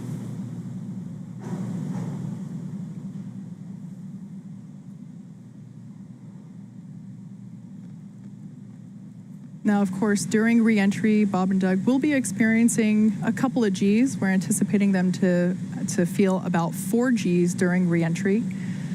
This will make it a little difficult for them to move their arms around. Not impossible, but essentially what they're doing right now is reviewing all of the event details for Splashdown, making sure that and I've said this before, they have rehearsed this both they've rehearsed the sequence of events in person with the recovery team, as well as through simulations here at Mission Control or at SpaceX headquarters in Hawthorne, California. So at this point, because it will be difficult for them to maybe flip through to the exact part of the procedure they might want to review during the actual re-entry event itself, they are reviewing those now in preparation for that splashdown or for the re-entry sequence. We've got another Twitter question. This from Laura Mountain. This one's pretty cool. Is it quiet in the Dragon, or does it sound like an airplane? Well, it doesn't sound like an airplane, at least not right now, as they're still flying through the vacuum of space. There's none of that rushing air. They'll get some of that once they're further down during their descent. And then they're also able to hear when the Draco thrusters fire. And one of the really cool things they've done to train the crew is SpaceX had a number of microphones placed throughout the cabin during that Demo 1 flight last year. And they were able to record what it sounded like inside through all of the major burns, the launch, the descent and landing, everything. And in the trainer upstairs here at Hawthorne at SpaceX headquarters, they have speakers set up where, as they're doing simulations or practice runs of the different phases of the mission, they're able to hear what it should sound like inside Dragon as they're going through that. So I know that's one thing Bob pointed out is one of the things they're looking for is, does this sound like I was expecting it to? Does this look like, is that a light I'm supposed to see? All of those different things that for them is like reflex by the time they've trained it this much.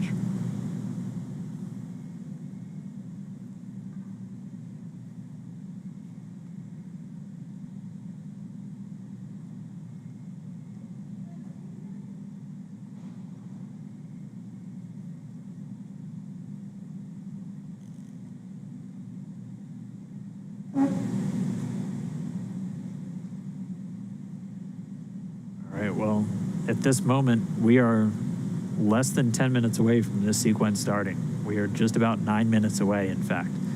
And first, we'll see that maneuver where we'll get into the proper attitude or point Dragon really in the right direction for the claw and trunk separation. We're essentially going to do a 90-degree yaw maneuver, turn Dragon sideways to make sure the trunk goes out and away, not coming out in front of or behind the capsule, essentially re-entering the atmosphere with the capsule. We're going to avoid that.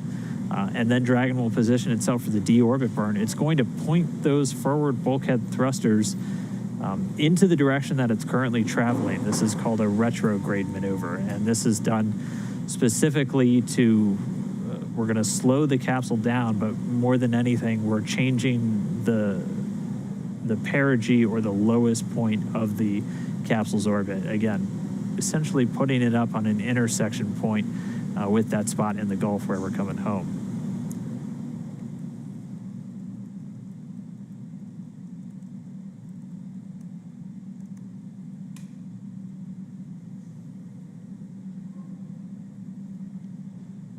Eight minutes, Kate. We are getting close.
Dragon SpaceX for deorbit sequence.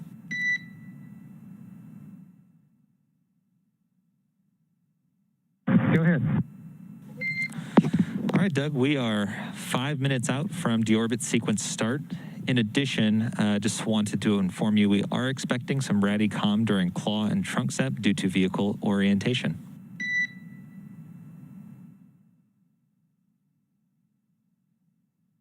Okay, copy. We see 4:45 left for the slew, and then RADI-COM during the claw SEP. Good read back, Doug.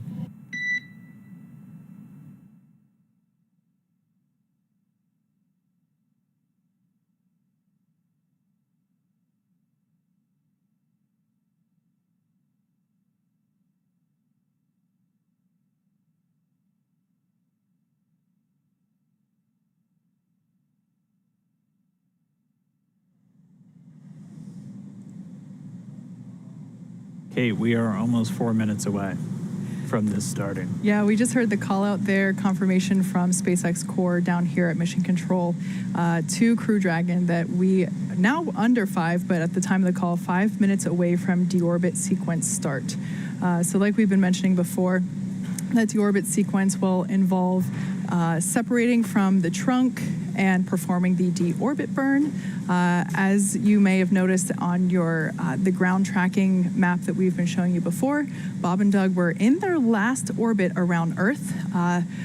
I can't remember what the number was that you quoted earlier, Dan, but they have done thousands of orbits around Earth during their 2-month duration on station. So it is really exciting that the line that we see on that trajectory map is no longer fully around it. They're coming home. We're not seeing two lines showing what their next orbit is going to be. They are on their final orbit of planet Earth.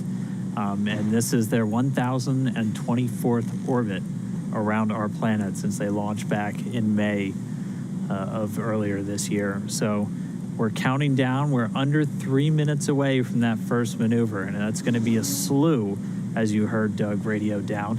And that's essentially, we're going to change the attitude. We're going to use those Draco thrusters to essentially spin Dragon about 90 degrees to the side so we can jettison that trunk.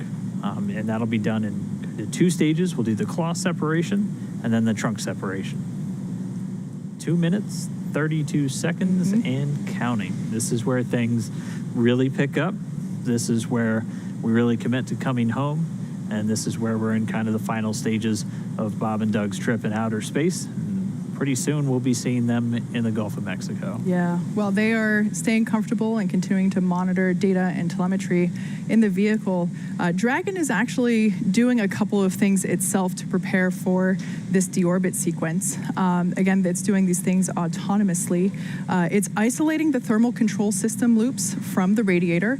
This is the system that will help keep Bob and Doug cool while they are re-entering the atmosphere. Like we've said before, the external temperature will reach 3,500 degrees Fahrenheit, and that thermal control system is what helps keep them cool during that time. Also, Dragon is initiating the separation of the claw mechanism, which will terminate the data, the power, and the fluid connections between the capsule and the trunk. So right now, the vehicle is preparing to execute that, and we are anticipating execution of claw separation in 3 minutes and 35 seconds. So, we've been here for 10 hours, Couple hours. I think, at this point. The webcast as a whole has been going on for almost a little bit less than 24 hours. So, we're in the final moments here as Dragon is beginning its journey home to bring Bob and Doug back to Earth. Yeah, this is the moment that Dragon is in the position to start coming home. The recovery team's already on station. They have been for a while out there off the coast of Pensacola. We are less than a minute from starting all of these carefully choreographed sequences to essentially split Dragon in half, get rid of that trunk so we have the capsule, point the heat shield back down towards Earth following that deorbit burn, and then we bring them home. We are just about 30 seconds away now from maneuvering Dragon to get ready to get rid of that claw first, and then that trunk separation. There will be about a 35-second difference or 35-second jump from separating the claw to separating the trunk. And we'll keep our eyes on the ground track for you and make sure we get kind of exact locations of when these separation events are occurring. We're looking for both the claw and the trunk to separate cleanly, and then it'll be less than 5 minutes until we do the deorbit burn. Yeah, and after that, it'll... Dragon SpaceX, deorbit sequence start. All right. Great news. Never copied. All right, so the Draco thrusters on Dragon starting to fire. It's now moving its way over to the trunk jettison attitude.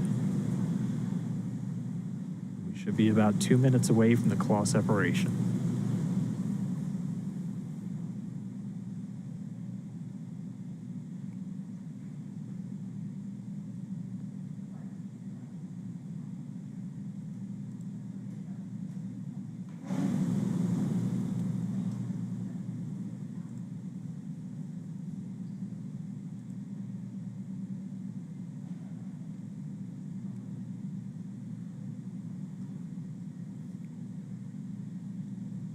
For those of you that are just tuning in, you are just in time. At this point in the mission, we are now beginning to execute the final steps of Dragon Endeavor's return to Earth. Right now, we are performing the claw separation slew, which basically means Dragon is maneuvering itself into position, into the proper attitude in order to separate the Dragon trunk. And that will be initiated first by separation of the claw. The claw is the mechanism that attaches the trunk and the capsule together. The claw is what delivers power and telemetry and fluids, and we need to expose the heat shield. Right now the trunk is blocking that. So we will jettison the trunk, and we will then allow us to maneuver into the proper attitude to perform the deorbit burn, which Dragon has performed a number of burns so far overnight and early this morning. And this will be the final burn that the vehicle has to perform for this mission. And we just heard confirmation Dragon's in the trunk separation attitude. We are now standing by for claw separation.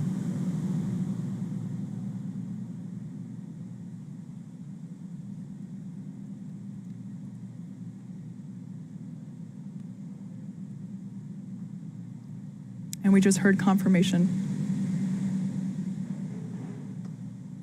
of claw sep.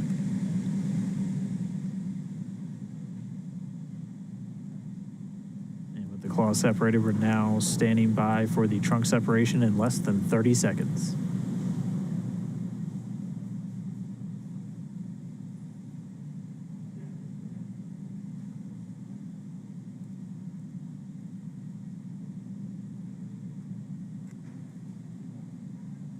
Ten seconds till trunk separation.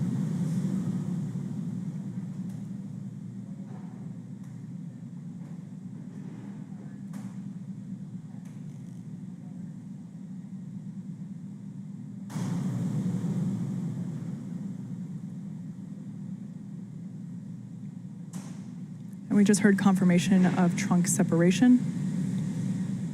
The trunk separation coming at 10:52 a.m. Pacific, with Dragon flying over the Indian Ocean just off to the west of Australia. Dragon SpaceX, we showed nominal trunk jettison. Oh yeah, we felt it. All right. So the crew just got the call, nominal trunk separation. That's exactly what we were looking for. Next up is going to be that deorbit burn. Again, this is the longest burn of their trip home. This is the longest firing of those thrusters and the last time we're using those forward bulkhead thrusters. Exactly. Those forward bulkhead thrusters, like Dan just said, that's what we're using to perform the deorbit burn. Once we do that, we will then be able, that deorbit burn will last for 11.5 minutes. Once that is completed, we don't need to use those thrusters anymore, so we will close and lock the nose cone in preparation for re-entry.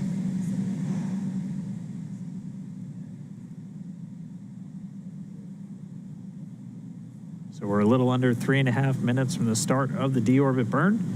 Again, our sequence of events has started. We were able to separate that claw at 10:51 a.m. Pacific.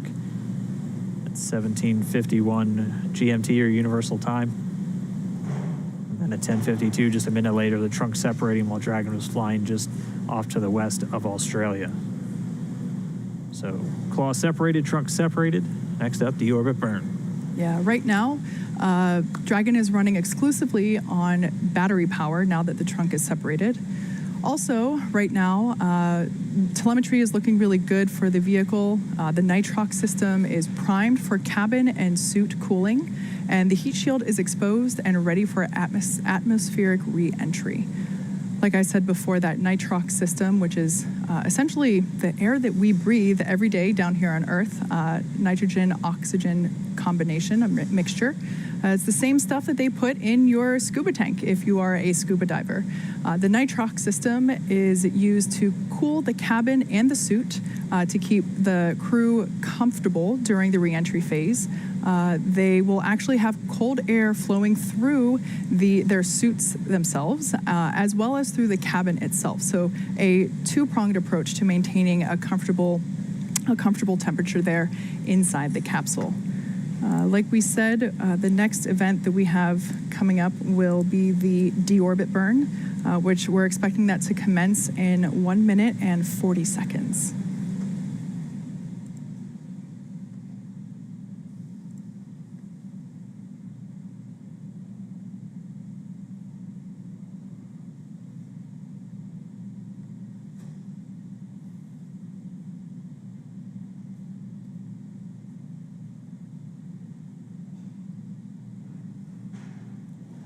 According to the ground tracking map there, Dragon is approaching the southwestern coast of Australia.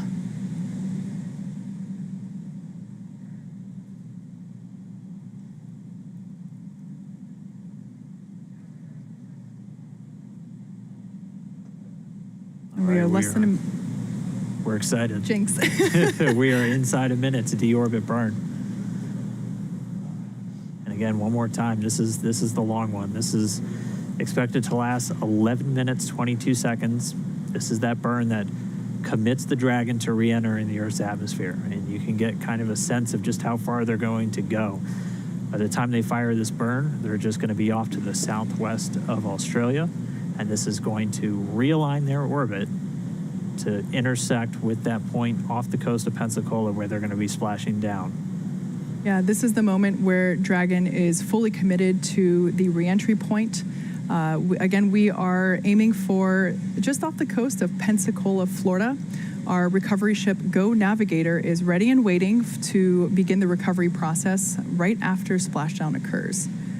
Once again, if you're just joining us, we are now in the final steps of the deorbit sequence. The deorbit burn will be starting here in just a couple of seconds. And we just heard confirmation deorbit burn has begun.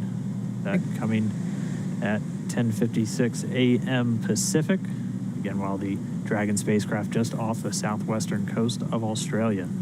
So here we go. 11 more minutes to go. I'm ready, and I'm sure it's safe to say that Bob and Doug are ready. They've done a number of interviews over the last few weeks while they were on station, and just the excitement and the enthusiasm for the mission is palpable. Just the opportunity to be able to fly these two incredible humans to the International Space Station and back is such an honor, and we're just really excited to get our space dads home safely and back to their families as quickly as possible. This deorbit burn that we are currently in, it will last 11 minutes and 22 seconds.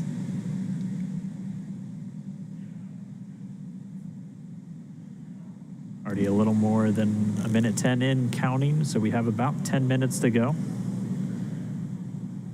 Just heard a call. The propulsion system performing nominally. That's the word we always want to hear. We always like to hear.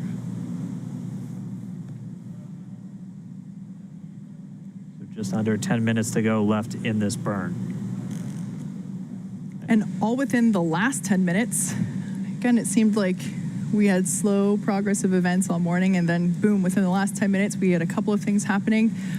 Dragon maneuvered itself into the appropriate position to jettison its trunk, and it did so successfully, nominally, and then it initiated the deorbit burn just a couple minutes ago.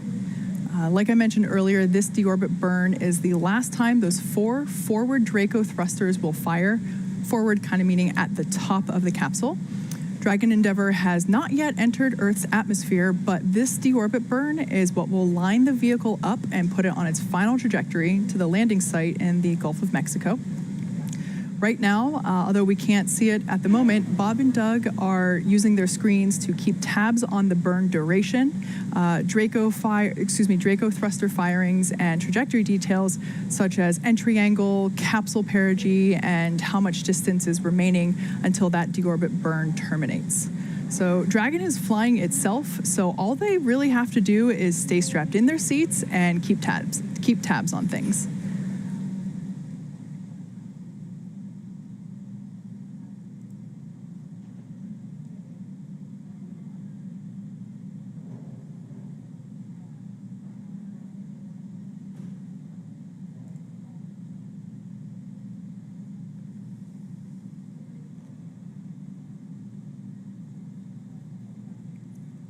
So while this burn is completing, again, we're just a few minutes into it. It'll last 11 minutes and 22 seconds.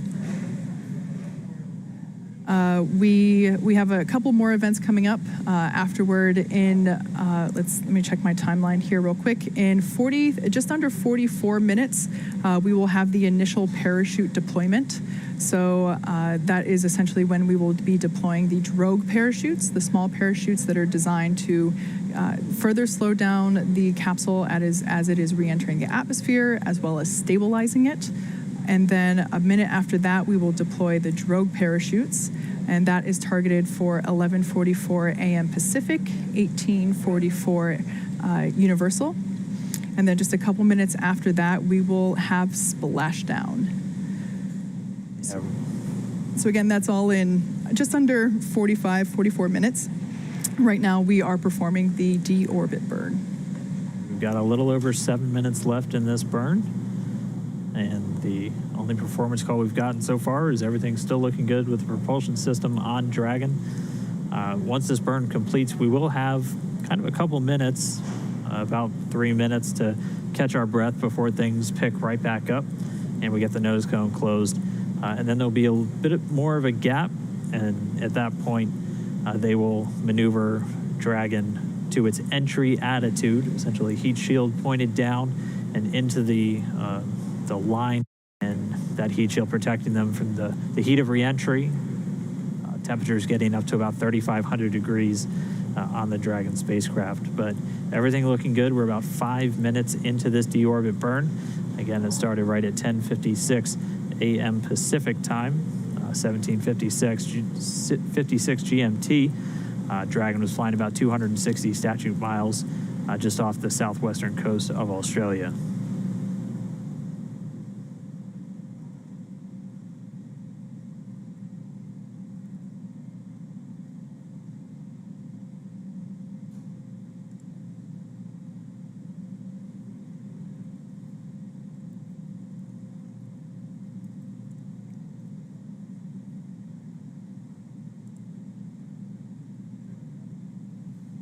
So right now, during this burn,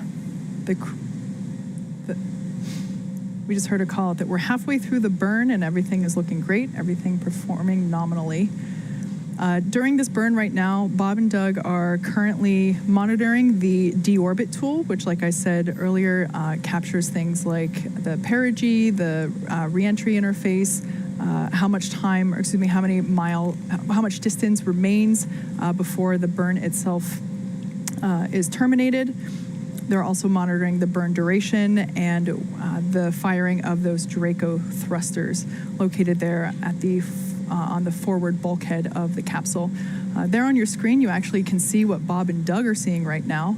That is that tool on their screen. So on the left and the right of the center screen, that is the deorbit. That is the deorbit monitoring tool.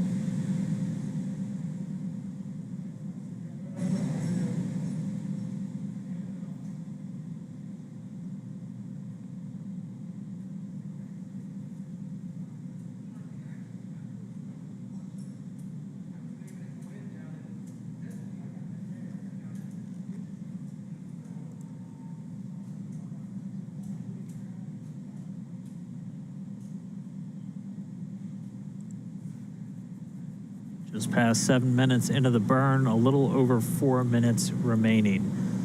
Everything's still looking good with Dragon ship Endeavour's deorbit burn to commit it to coming home.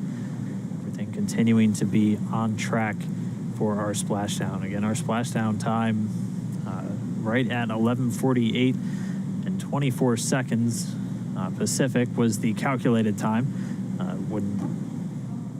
It would be typical if we're a couple seconds on either side, but that time is 18:48 GMT or Universal.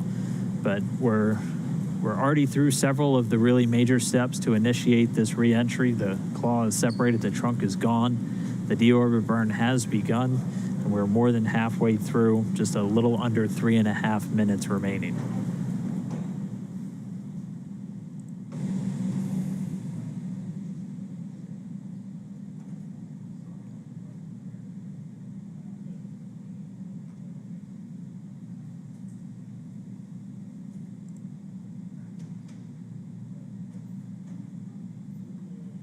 There on your screen is a shot of our Mission Control Center here at SpaceX headquarters in Hawthorne, California, where the Dragon operators and mission leaders are there monitoring Dragon's progress. They continue to watch the propulsion data and all the GNC data, making sure that everything is looking healthy and nominal.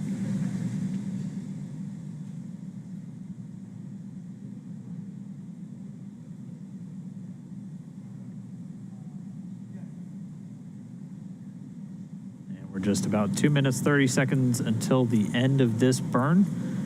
We'll listen for the call out up to the crew on the performance of the burn, and then they'll start moving into the next steps. Again, we'll get about a 3-minute breather before the next major milestone comes up when we get ready to close the nose cone, that protecting the docking ring, guidance, navigation, and control sensors, and also these 4 forward bulkhead thrusters that are currently performing the deorbit burn during the actual re-entry process. So we are at just under 2 minutes from the conclusion of the deorbit burn.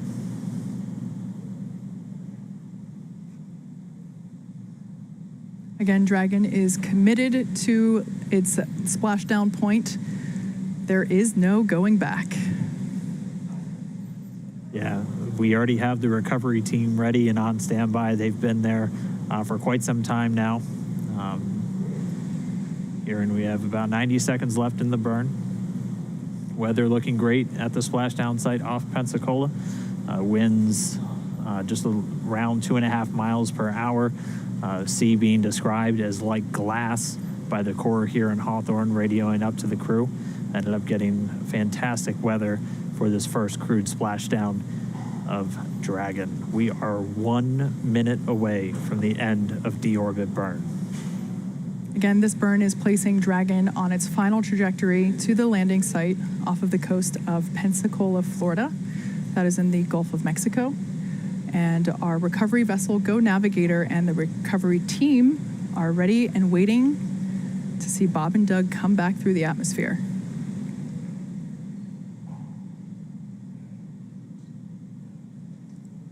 Like we said, this deorbit burn, during this deorbit burn, they're not actually re-entering the atmosphere just yet.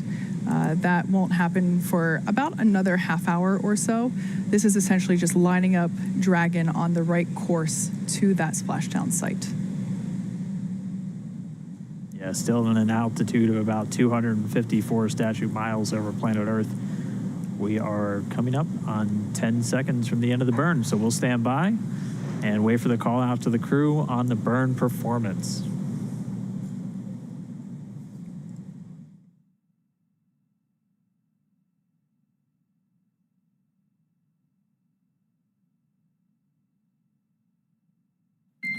Dragon, SpaceX, deorbit burn complete, performance nominal, nose cone closure initiated. Nominal burn, nose cone in work.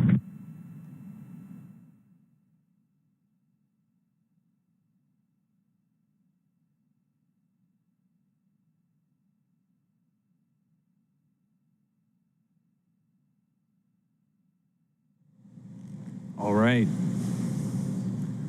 Deorbit burn complete. We heard the call, nominal burn. Bob and Doug are on their way back home. This burn commits them to re-entering the Earth's atmosphere. Ooh, all we have left now is to wait. That was really one of the last major moments before they start re-entering the Earth's atmosphere. We'll have the nose cone closure coming up next. That should be coming in just a couple of minutes, as we had about a 3-minute span between the end of the deorbit burn and that moment. Yeah, the nose cone is actually currently in the closing process, so it doesn't just snap shut. It does slowly close and lock.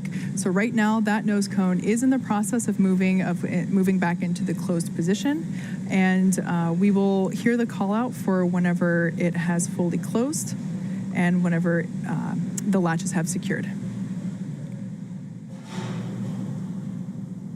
Seeing some data, it looks like it's about halfway there. It's opened a little bit more than 90 degrees. I think the exact count was 110 degrees opening range or range of motion for the nose cone. So we're a little more than halfway now to getting that nose cone closed.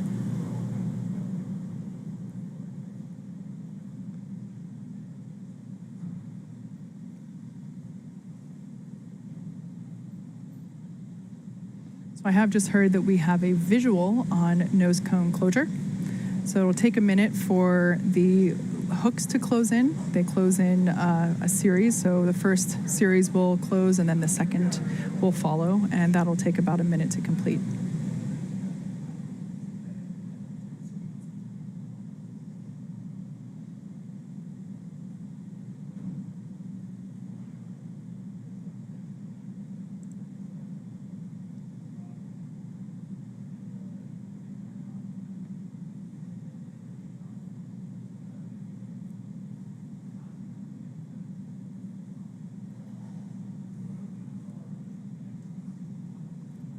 All right, well, as we just wait for the finish to that nose cone closure, we'll have a bit of time again. We'll have about 20 minutes or a little over 21 from right now until we really start re-entering the Earth's atmosphere. We're expecting that entry interface in about 21 minutes. And then right around that time, we'll also be looking for that blackout we've been talking about. We've had a little bit of what we call radicom at this point. So you'll hear kind of some sporadic interruptions in the audio transmission just because of how Dragon was oriented for the trunk jettison and for the actual deorbit burn. But that blackout period will be due to the plasma that builds up around the capsule, interfering with those antennas either sending or receiving data.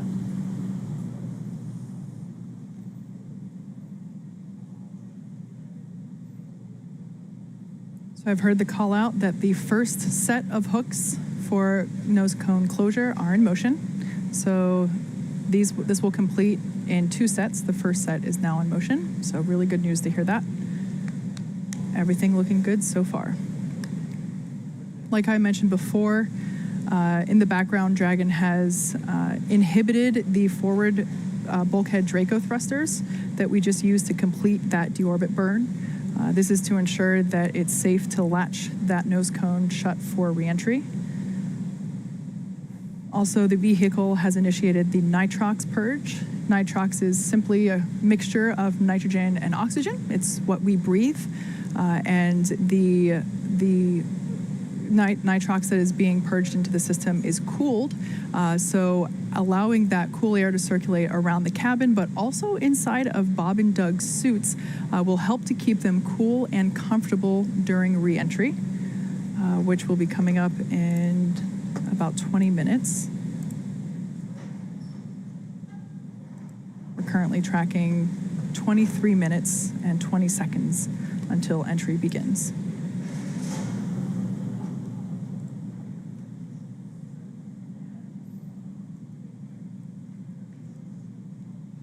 So in case you're just joining us at this point, the nose cone has closed.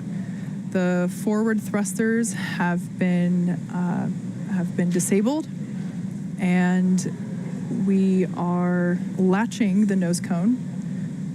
Currently underway with the first set of hooks. The first of 2 sets.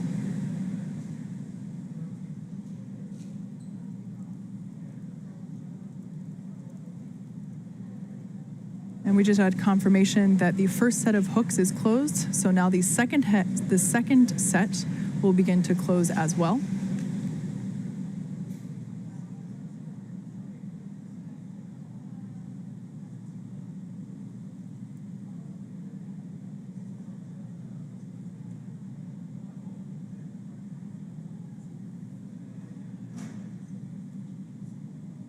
As we mentioned, after this nose cone's fully closed, we'll have a couple of minutes to catch our breath again, about 20 minutes or just under 20 minutes until Dragon will start to maneuver itself to the entry attitude, essentially pointing the heat shield in the direction of travel as it's going to be leading the way through their reentry through the Earth's atmosphere.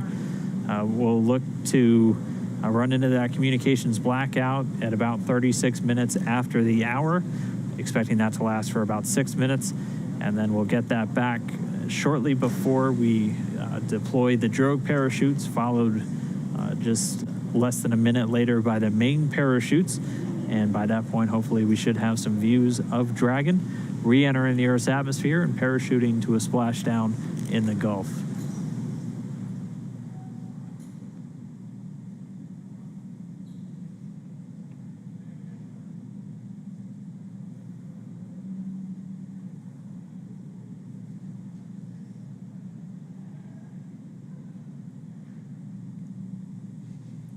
So there in the front row of Mission Control in the center, you can see CEO Elon Musk and our President Gwen Shotwell sitting side by side at those center consoles.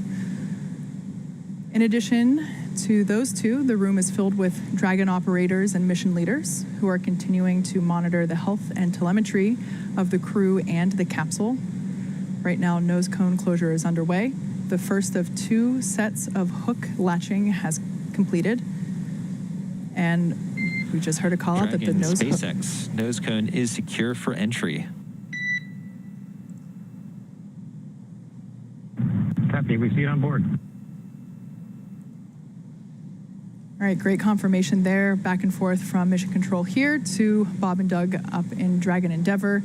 That Bob and Doug have also confirmed on their displays that the nose cone has closed nominally and it is secure for entry.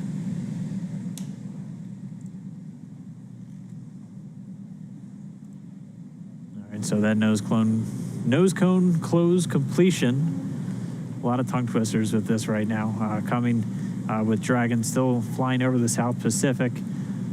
It is on its way home. We're going to gradually start to see its altitude dip.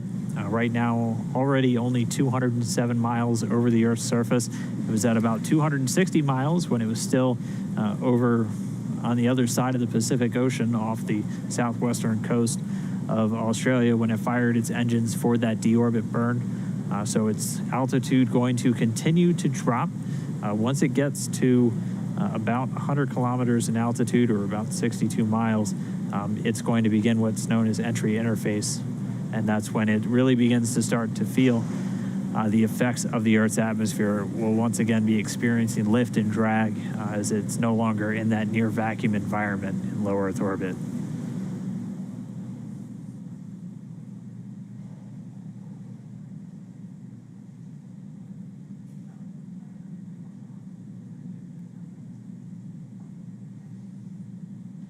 So we're essentially stepping into the second half of entry. Dragon is now beginning to flush nitrox into the cabin and continuing to top it off in Bob and Doug's suits as well. Again, this is cool air essentially flowing through the cabin and the suits. This is what will allow them and the cabin itself to remain comfortable during reentry while those external temperatures reach 3,500 degrees Fahrenheit. At this point in time, Dragon's orientation is such that the heat shield is pointing forward, if you will, leading the capsule toward the landing site.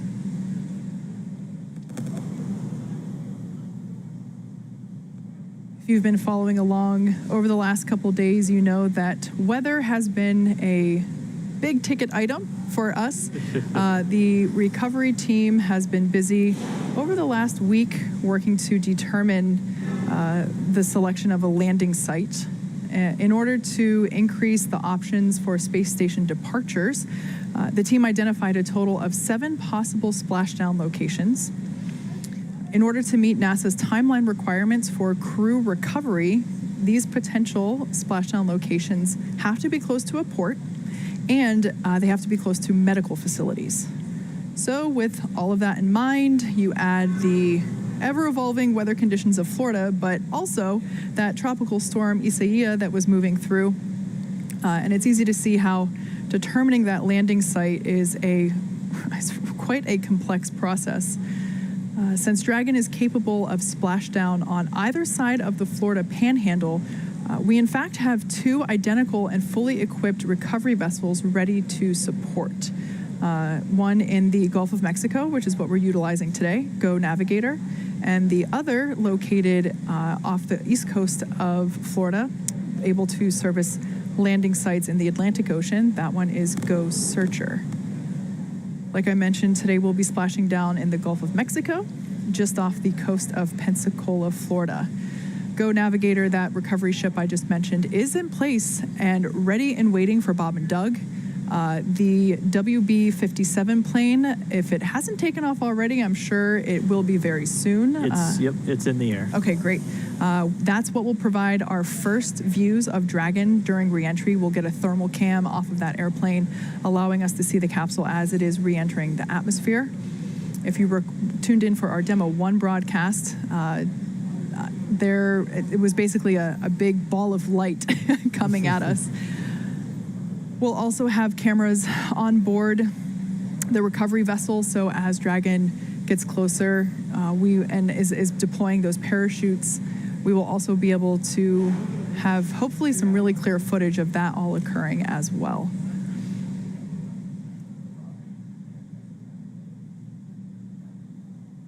All right, so Dragon's altitude continuing to dip.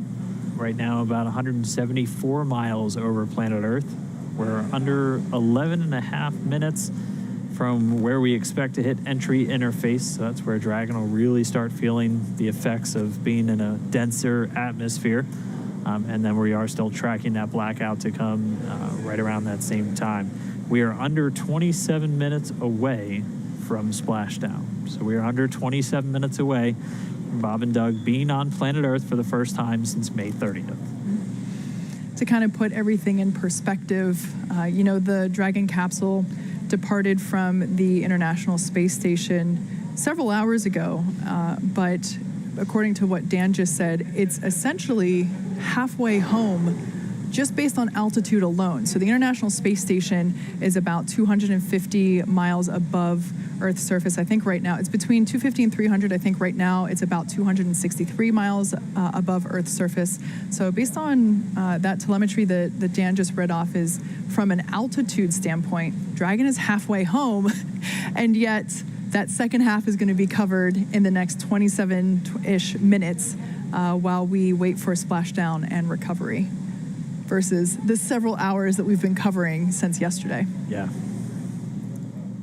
and we will continue to see its speed drop as it's dropping out of orbit. It's starting to hit the atmosphere. It's starting to slow from the effects of that friction, generating the heat on the heat shield and building up the plasma eventually around the spacecraft. Its speed's going to continue to drop. It's already below 17,000 miles an hour, and it'll drop to essentially a terminal velocity of about 350 miles an hour right as those drogue chutes deploy. And those are going to pop out when sensors on the Dragon spacecraft, both GPS and pressure sensors, tell the spacecraft it's at the right altitude, and then those will automatically deploy. Those drogues coming out of the top section of the spacecraft using 2 mortars, or pyrotechnics essentially, to deploy those to do the initial slowing and stabilizing of the Dragon capsule. Yeah, then after that, the main parachutes will pop out and further decelerate it to about 119 miles per hour. And then that will continue to decelerate. And by the time that the capsule is splashing down in the Gulf of Mexico, it's only going 15, 16 miles per hour. So significant reduction in speed there over just the course of a couple minutes. That, of course, is a pretty comfortable speed. The way that the astronauts have described it previously with other types of missions also landing down, doing land landings at about the same rate. They said it feels like you're in a minor fender bender. Yeah, you're definitely running into something. You'll feel it, but they do a lot of work with the seats and the restraints with these crew members just to make sure, while it may be a fender bender, you got more than a seatbelt essentially holding you in. So they're very secure in their suits and in their seats, and they're going to stay in there even after Dragon touches down. We'll still have communication with Dragon. Once they're in the water, it'll stay powered on. Probably most importantly, the air conditioner will continue to work while they're in the capsule in the now Gulf of Mexico, and much warmer temperatures than they've seen for the last couple of months. And we'll still be able to talk to them from here in Hawthorne, and the recovery teams will be able to as well. Yeah. One of the things we might see them do, depending on sea states and everything after they touch down and the crew themselves, they'll still have a couple of demonstration tasks potentially to carry out.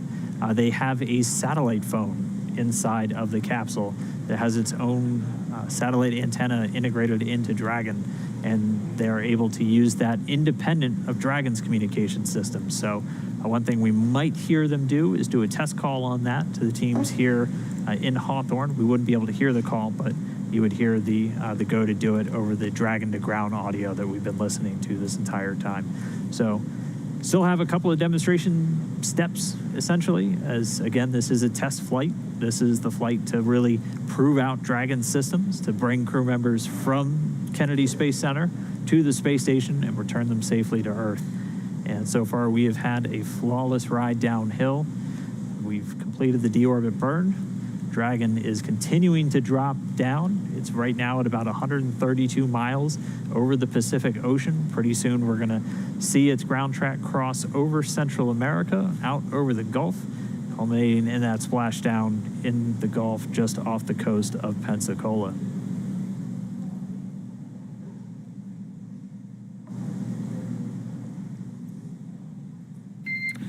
Dragon SpaceX for entry brief. Go ahead.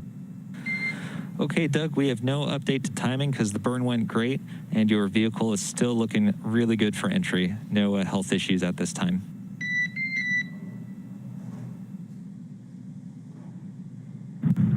Okay, Dragon copies. Thank you.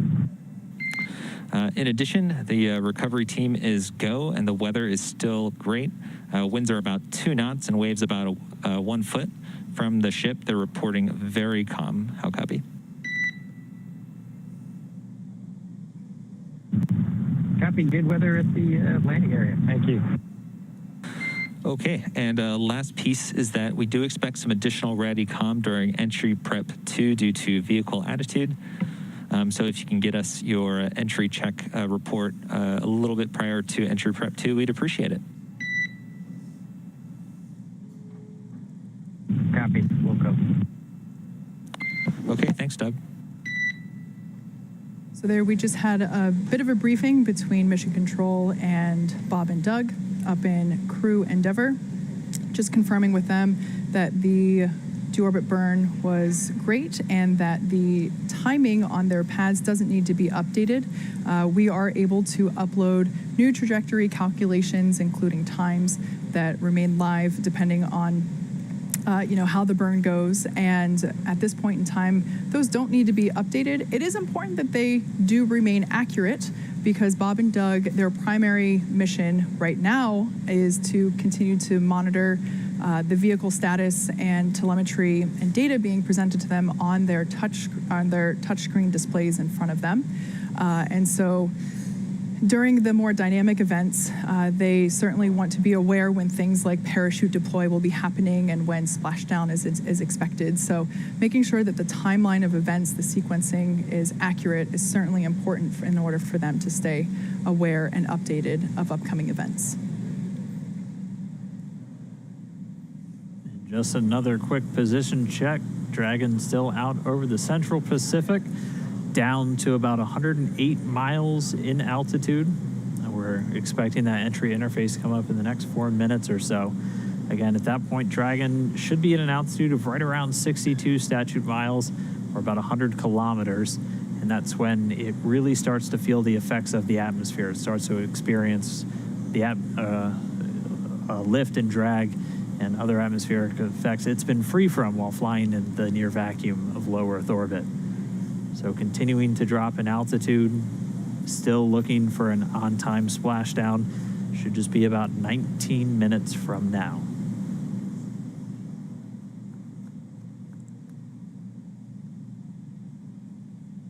And just a reminder, we do have that blackout period coming. So as they continue to dip in the Earth's atmosphere and get lower and lower, the atmosphere gets thicker and thicker and is going to generate more and more heat, eventually heating up the outside of Dragon to 3,500 degrees Fahrenheit.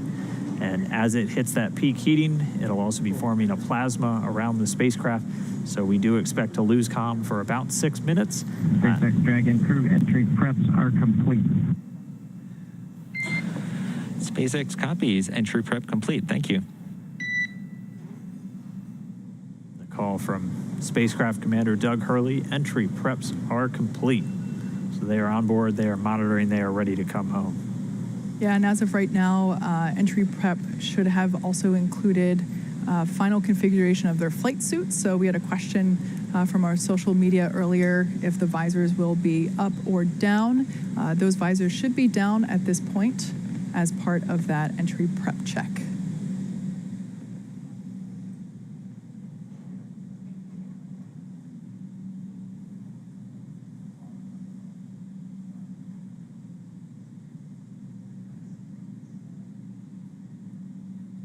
In that last briefing, we also heard that the weather is looking good. In a previous report, the phrasing was, "It looks like glass." And that is certainly ideal for a water splashdown. That being said, the recovery timeline, Bob and Doug should be out of the capsule within an hour after splashing down. So good to hear that the weather is good. We saw blue skies and a couple of white fluffy clouds out there in the Gulf of Mexico as we got views from our recovery vessel Go Navigator. But glad to hear that conditions are sustaining and that winds also are looking really good, around 2.5 miles per hour. So hardly anything at all. Really couldn't ask for better conditions for a splashdown day. We kind of threaded the needle once again, almost like we did on launch with the weather today. Your upper limits for wind were about 10 miles an hour, so we're well below that threshold for a splashdown today. The Dragon coming up on 82 miles in altitude, continuing to dip down. We're expecting that entry interface to start pretty soon, where the vehicle itself's really going to start heating up. It's going to continue to use its Draco thrusters to maintain its attitude as it continues through the Earth's atmosphere, and we'll have that comm blackout coming up in just a couple of minutes as well.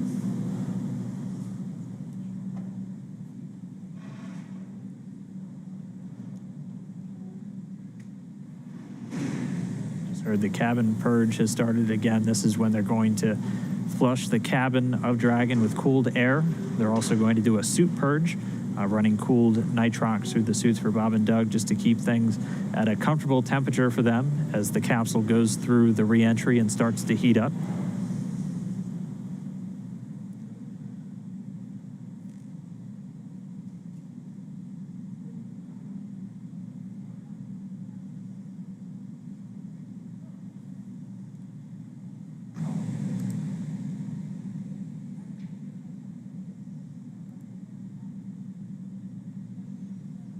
Like we said, we are anticipating a brief blackout period where we're unable to communicate with the capsule.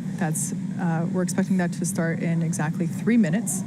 That will last for 6 minutes total, and during that time, we will be unable to command the vehicle or receive telemetry. That being said, Dragon is designed to be fully autonomous, so it's driving itself anyway. So Bob and Doug will stay fastened in their seats. Like I said, that anticipated loss of signal, or as you'll hear it called LOS, is anticipated to last for just 6 minutes. During that blackout period, the capsule will encounter what's known as entry interface.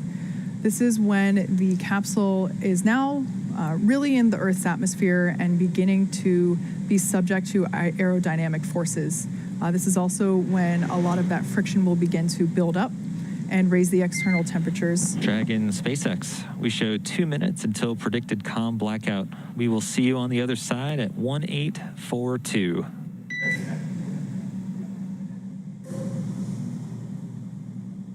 Dragon copies 1842. We'll talk to you then.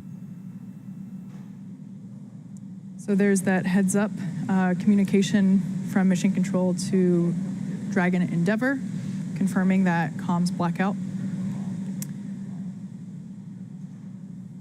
Like I was saying, during the blackout, the Dragon capsule will be going through entry interface, where it is encountering aerodynamic forces, really starting to build up the external temperature and that external temperature will reach about 3,500 degrees Fahrenheit.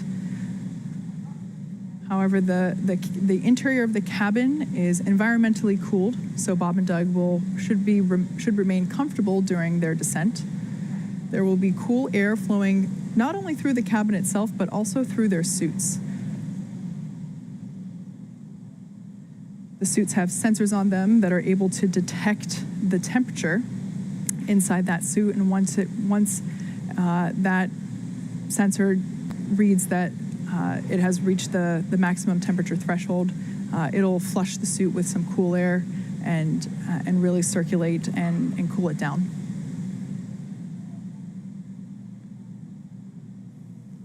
All right, well, we are right around that estimated blackout time. As we heard the call, we'll see them on the other side, expected to regain that communication at about 42 minutes after the hour. So for these next 6 minutes, they're already less than 60 miles in altitude. And this is when the capsule is really heating up during that reentry, reaching temperatures of around 3,500 degrees Fahrenheit. As again, you're essentially hitting the atmosphere more than 17,000 miles an hour, and the friction building up that plasma around the spacecraft. That's what's going to prevent us from talking to Bob and Doug or getting data back from the spacecraft for the next 6 minutes. Its flight computers are in control, though. It's going to continue to maintain its appropriate trajectory and attitude, having attitude determination devices on board the capsule, not reliant on communications with satellites. And it's going to continue dragging down the correct path for this splashdown off the coast of Pensacola. So we are in that blackout period. We're going to continue to stand by until we get them on the other side.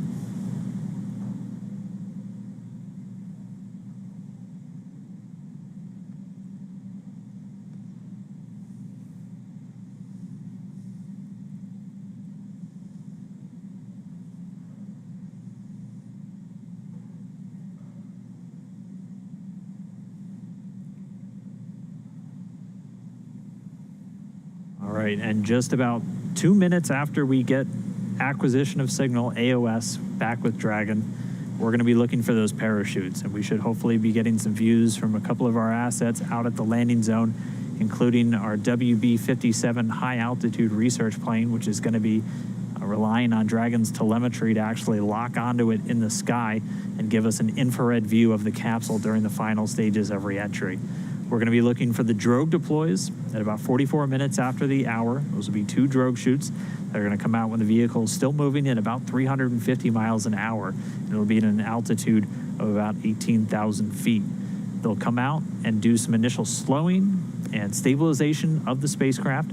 And then less than a minute later, they'll detach and the 4 main parachutes will deploy. You'll see them come out and look kind of closed up initially, and then they'll do what's known as reefing, opening up in really 2 different stages just to minimize the immediate loads on the parachutes themselves. Those main parachutes will come out at an altitude of about 6,500 feet, with Dragon already slowed down to 119 miles an hour, and they'll do the rest of the slowing the whole way down until we splash down in the Gulf of Mexico. We should be 10 minutes away from splashdown.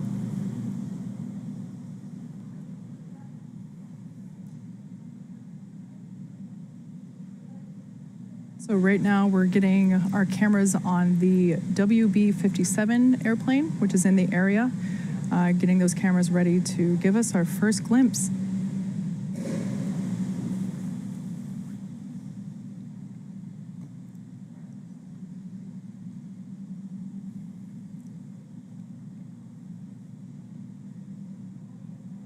we should still have about 3 minutes left, a little less than 3 minutes, until we anticipate reacquiring our signal and our connection with Bob and Doug in the Dragon spacecraft. If you're just tuning in, we are in a blackout period that we were expecting. This blackout period will last a total of 6 minutes, and we're about halfway through there now. At the moment, Dragon is re-entering the Earth's atmosphere, and due to the plasma building up on the exterior of the vehicle, we're unable to communicate or send commands, but Dragon is fully autonomous. It is steering itself.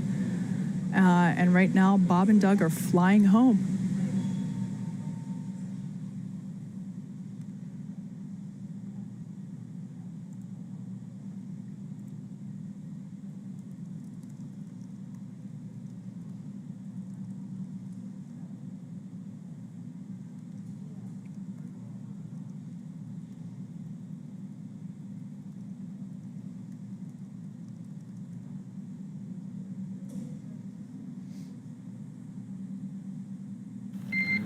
Dragon SpaceX comm check.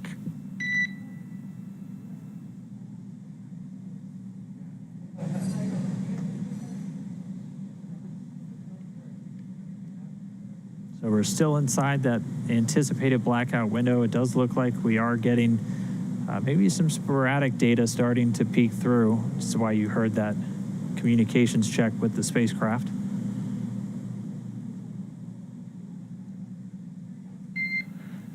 Dragon SpaceX comm check. Endeavour has you loud and clear. We're about 3.9 G. Copy. We've got you 5x5 as well, Doug. Looking good, and you can expect an automated chute deployment. Copy. It'll chute deployment. All right, really good news there. We have come out of the blackout period, and we have reestablished connection with Dragon Endeavour, with NASA astronauts Bob Behnken and Doug Hurley on board.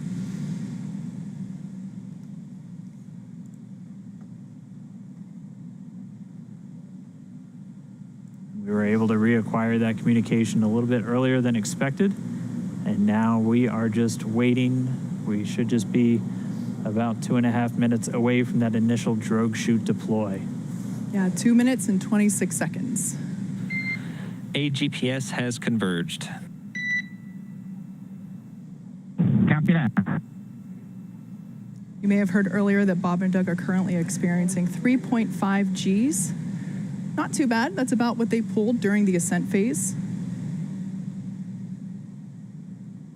Just like a mild roller coaster.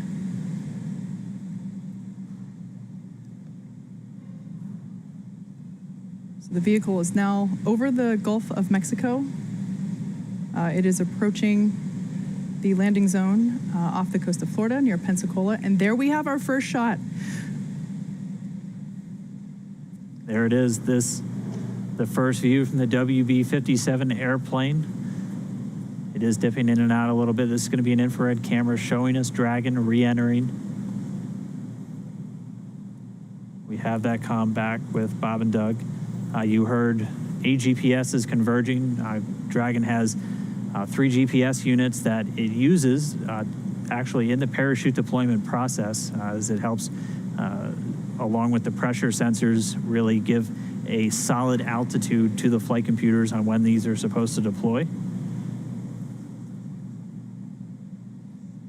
And we're standing by for the drogue chute deployments. We should be just under 5 minutes away from splashdown. Passing 15 kilometers, brace for drogue window. Copy, we're braced. Just about 14 kilometers in altitude, 8.4 miles, continuing to descend. There on your screen, we have a shot of the capsule as it is preparing to deploy those initial parachutes, the drogue parachutes. Again, these parachutes help slow the vehicle down even further and help stabilize in preparation for main chute deployment.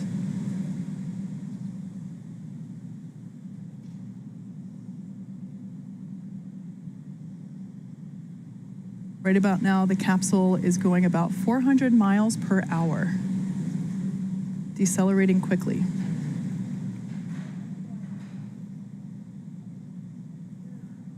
And standing by for drogue deploys.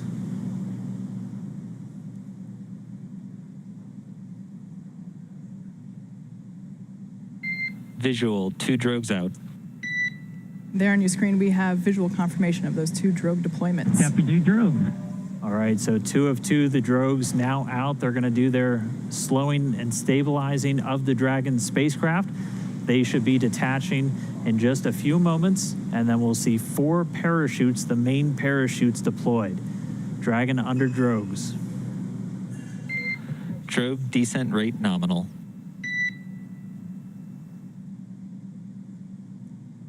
So the expected descent rate, the expected velocity under the drogues nominal. We're right at around 150 miles an hour and already dropping. You can see the drogues now detach.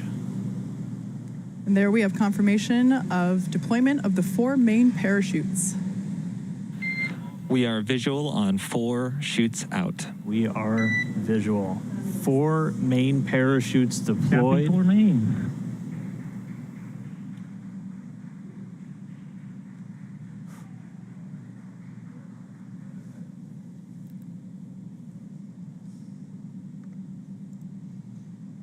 So at this point, the main parachutes have deployed. They are inflating, as you can see there on your screen, continuing to slow Dragon down significantly. We are anticipating splashdown in just under 2 minutes and 30 seconds. Yeah, we've already slowed the vehicle down to about 16 miles an hour. It's already less than a kilometer in altitude.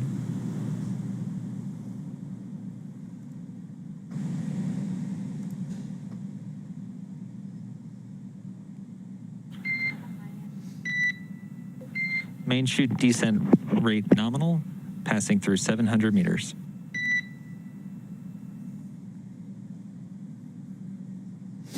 So at this point, Dragon has saved all propulsion systems on 600 board. meters. 600 meters. And we're 600 meters above the Gulf of Mexico. Should be approximately 1:30 from splashdown. Mission control team here in Hawthorne has reported the precise landing coordinates to the recovery team. They are standing by, ready to go get our space dads. 100 meters.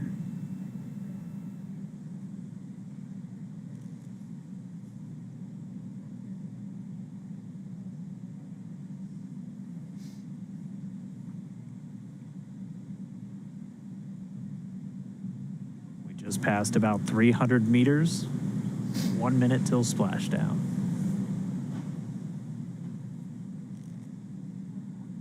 $200 meters. We are braced for splashdown. Copy, brace for splashdown.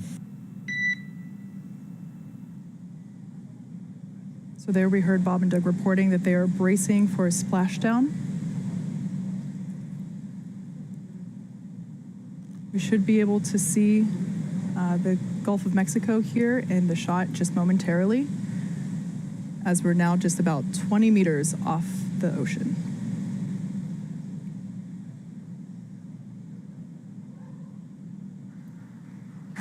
Splashdown. As you can see on your screen, we have visual confirmation for splashdown. SpaceX copies and concurs. We see splashdown and mains cut. Dragon Endeavour has returned home. NASA astronauts Bob and Endeavour, Doug. on behalf of the SpaceX and NASA teams, welcome back to planet Earth, and thanks for flying SpaceX.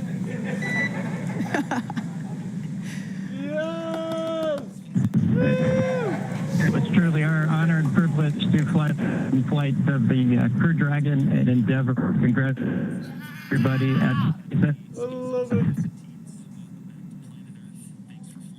All good. We're into section of 4.800. Thanks for those words, Doug. And we copy that you are into 4.800.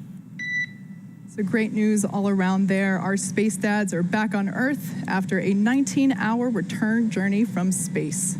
Dragon Endeavour has splashed down in the Gulf of Mexico, just off the coast of Pensacola, Florida.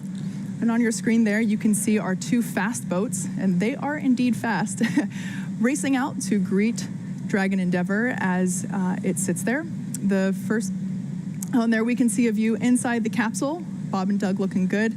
Although the communication was a little choppy, we did hear... Endeavour in 3.1, we show ourselves in stable 1. And SpaceX copies for vehicle assessment, step 3.1, stable 1. Good news. Stable 1, essentially. They're upright in the water. Stable 2, also another potential where it could be on its side or even upside down, but Dragon does have a water ballast system to keep it upright, where it's able to essentially pump seawater into bladders in the service section of the capsule. But they're upright. We already see the fast boats approaching. They touched down, came right on time at 11:48 a.m. Pacific, 18:48 UTC. Bob and Doug now in the water, and the recovery ops, they've already begun. We already see the fast boats starting to move in.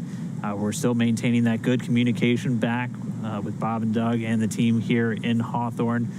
Pretty soon we should be getting the go for them to move in, begin their hypergol sniffs, and begin wrangling up those parachutes. But we can see Bob and Doug inside the capsule, back on planet Earth. Yeah, those fast boats will be moving in to do a couple of things. They'll be performing what's known as a sniffer test. That's essentially to ensure that the air around the vehicle doesn't have any toxic fumes from the hypergolic propellants on board. So once we get the all clear from there, the water recovery lead will give the go for approach, and that's when the first fast boat will actually approach the capsule. Hopefully give a little wave to Bob and Doug through the window. And one of the team members will actually climb on top of Crew Dragon and begin to place the rigging equipment necessary to hoist Dragon out of the water. Oh, still getting a view from the WB, the airplane flying overhead. It gave us those great views of really our first views of Bob and Doug re-entering the Earth's atmosphere. From up above. You can see the 4 parachutes in the water. We heard those were cut automatically as expected by Dragon. So for now, the crew just standing by. Again, they're going to stay in their suits, in their seats. We're waiting for all these initial checks. Dragon, SpaceX, comm check. Loud and clear, how else? Loud and clear as well. Just wanted to verify a quick comm reconfiguration. Thank you.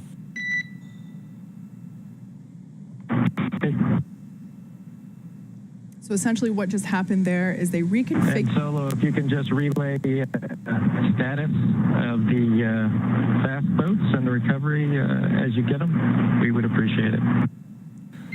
You bet. Absolutely, Doug. Wilco. So what just happened there, you heard comms reconfiguration. That's essentially looping Bob and Doug's communication into the into the recovery team, so that they can hear feedback from Bob and Doug directly as well. Now, we talked a little bit about SpaceX Endeavour. You can let Ben and James know we're doing pretty good so far. Okay, we'll let the flight docs know that you're feeling good so far. Thanks for that update.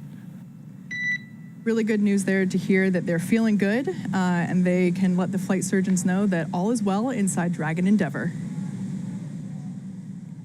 All right, and it sounds like we do have one of our folks that's on location there with the recovery forces, NASA's Brandy Dean. She's joining us by satellite phone. Brandy, if you can hear me, I mean, what is it like right there in the water? What was it like to watch Dragon? We're watch them splash down for the test objective. So stand by at the console as we get it up and operating. I'll let you know. Okay, SpaceX copies. We'll be ready for that in just a couple minutes. We should have the go for you in just a moment. Please stand by.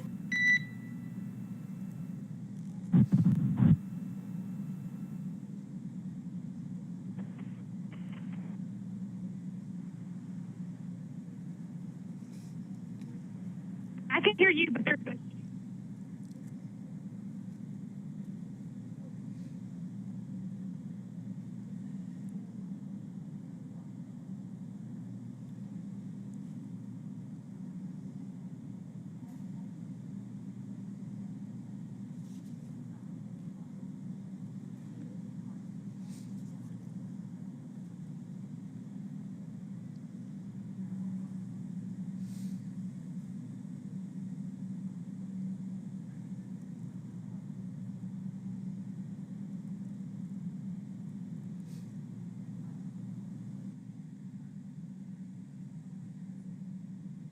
There in the center of your screen, Dragon capsule, awaiting for the fast boats to approach and begin the rigging process. And there on the left-hand side of your screen, we can see that second fast boat come into view.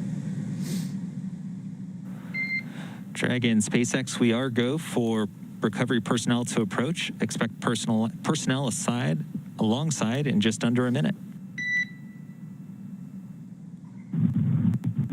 Dragon copies. Thank you. All right, so they're starting to move in. As Kate just said, that first boat's going to go in, sniff around the capsule for any traces of hypergulls. The second one's going to start rounding up the parachutes, which we're getting some really cool views from the WV-57 still flying overhead. Looking down, you can see the parachutes in the water, and the second boat start to gather them up. We'll try one more time real quick. We have NASA's Brandy Dean out with the recovery forces. Brandy, if you can hear me, what was it like to watch this Dragon come down under parachutes?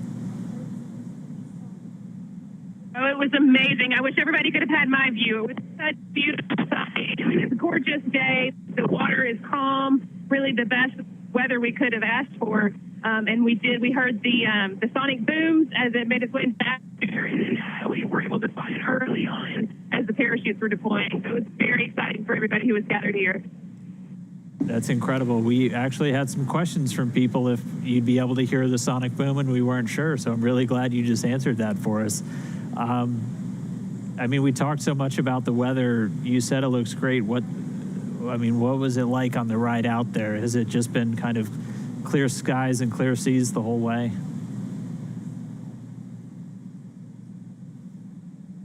I'm not sure if you can hear me right now, but I think you're asking about the weather with clear skies. There are just a kind of a circle of clouds along the horizon, very low, but we were able to see the parachutes far above the clouds and then follow it all the way until it splashed down.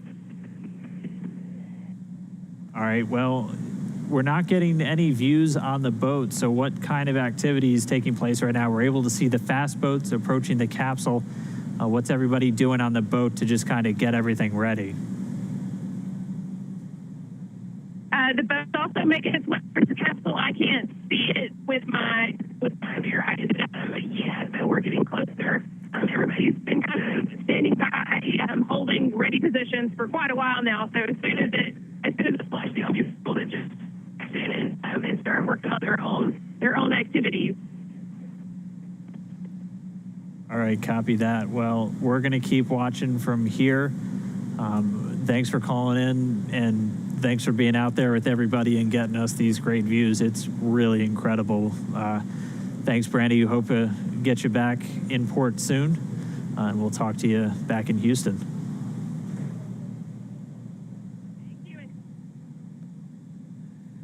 So there on your screen, camera view change. That is a view coming to us from Go Navigator, the recovery vessel. The two fast boats are out there getting ready to install the rigging equipment required to hoist Dragon out of the water. The other fast boat is actually collecting the parachutes from the water. We definitely want to bring those back on board with us. But shortly here, we should actually see one of the team members crawl up onto the side of the capsule in order to install the rigging, like I mentioned. That particular team member is highly experienced and highly trained. As you can imagine, climbing on top of an oddly shaped thing in the ocean could be a little tricky. So this person has undergone hours and hours of training and certification in order to to perform this very important task. There on the right-hand side of your screen, we see the second fast boat approaching. Of course, both of these boats needed to wait for their cue from the water recovery lead in order to approach Dragon after splashdown. Again, that was just to make sure that there weren't any toxic vapors in the air. And now that they got the all clear, we do see them beginning to work on and around the Dragon capsule. So even though the camera's a little shaky, that water looks super, super duper smooth, almost like glass, which is certainly ideal for a water recovery like today. Yeah, got to remember that this is a view from the main recovery vessel, which was still a few miles away from the splashdown Dragon point. SpaceX. We have hypergol sweeps and unfired ordnance checks nominal. Rigger is on board the vehicle. About 5 minutes until capsule lift. After that, yeah, we see them walking outside, and good news. All right, confirmation there that all of those hypergolic vapor tests came out positive, or rather negative, which is a positive thing. So the team was able to approach, and now the crew member that is installing the rigging is on top of the capsule. It's difficult to see there because the slower vessel, the primary recovery ship, is a little further away. But as we heard, it's just a mere 2.5 minutes until they will be hoisted out of the water. I'm sorry, 25 minutes, not 2.5. I misheard that. Yeah, they're fast, but they're not that fast. We also have been hearing that the secondary boat, which its primary mission in this case is securing those parachutes, they've already got buoys attached to both drogues, and 2 of the 4 mains, and already had eyes on the other 2, so they're moving through that work pretty quickly. Again, their primary responsibility, getting those parachutes together. The drogues detaching from the spacecraft right before the deployment of the mains automatically detaching immediately as Dragon detected splashdown. All of that happening right per the timeline. Yeah, we've talked a little bit about the hardwired buttons that Bob and Doug have on their seats and in their control displays, and cutting the main chutes is one of those buttons. In the event that they weren't automatically cut after splashdown, Bob and Doug would have had the ability to do so. If the winds were stronger and they caught the parachutes, it could certainly create a condition where the capsule could be moved unintentionally by those dragging parachutes. So definitely want to avoid that. So that's one of the few buttons that are hardwired into the cabin for the crew.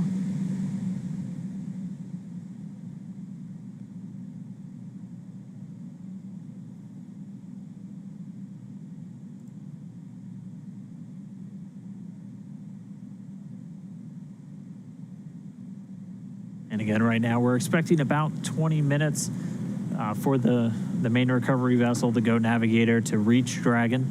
By that point, all the rigging will be affixed, and then they'll be able to use the A-frame hydraulic lift on the back of the vessel to begin to pull Dragon up out of the water. Bob and Doug did report they're seeing the guys climbing around outside their window on the capsule, getting that rigging affixed. Still doing good from all of their reports. And we're just going to see the vessel continue to close in. It's a little over 1.3 nautical miles still away, but you can see things starting to sharpen up in our view as it does draw in closer. One thing I didn't get to mention as the sequence events was happening, everything was going so quickly, just before the drogue deployment, the seats automatically rotated to about 26 degrees. And so if you think back to when we saw Bob and Doug while they were still on orbit and during the deorbit burn and all their departure burns, they were actually laying closer to on their backs at the 40-degree position, where essentially they were looking up at the top of Dragon capsule, like their stomachs were facing the top nose cone there. At this point, the seats would have rotated, so they're in a little bit more of an upright position. That's done to ensure that the loads experienced from landing are, doesn't hurt them. So at this point, they are not really laying on their backs in the ocean. They are seated upright a little bit, which would allow them to have a better view of the team working to install the rigging equipment.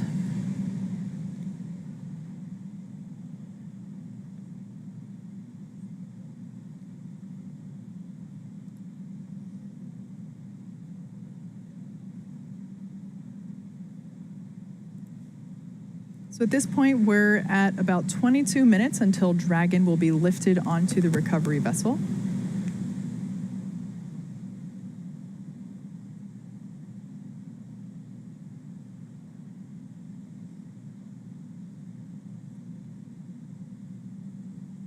Bob and Doug are still strapped into their seats, kind of like an airplane. You know, they say, do not unbuckle your seatbelt until the captain determines that it's safe to do so. They will remain in their seats throughout the entire recovery process, essentially until it's time to get them out.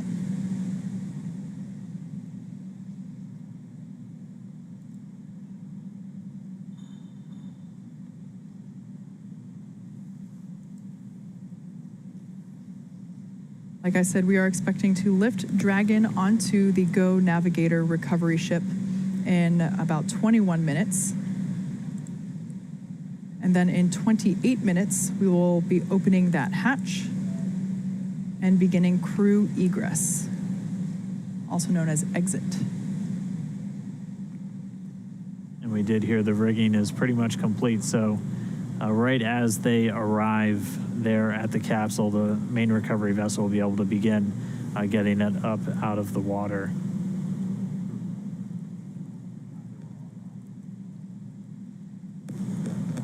So now as the recovery vessel Go Navigator is getting closer to Dragon's position there off the coast of Pensacola, Florida, we're able to see the capsule in a little bit more detail. It is certainly no longer a bright shade of white. Like we said, those external temperatures were reaching up to 3,500 degrees Fahrenheit. So the thermal protection systems enable Dragon to return while keeping the internal temperature rather temperate. And you are seeing a few more boats than expected. The team's currently working with a few private vessels in the area, making sure that they get out of there.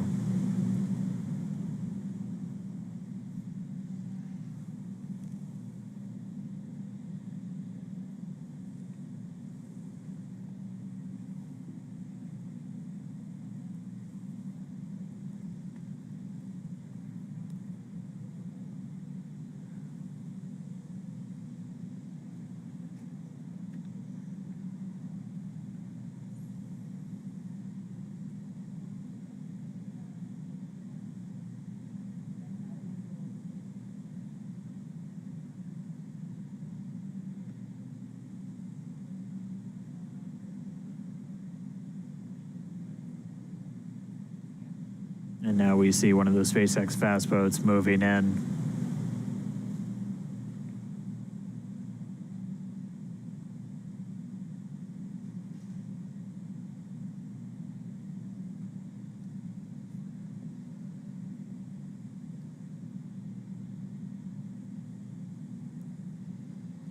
So we are being advised that the recovery team is radioing out to the vessels in the water near Crew Dragon to vacate the area so that we're able to extract Bob and Doug safely.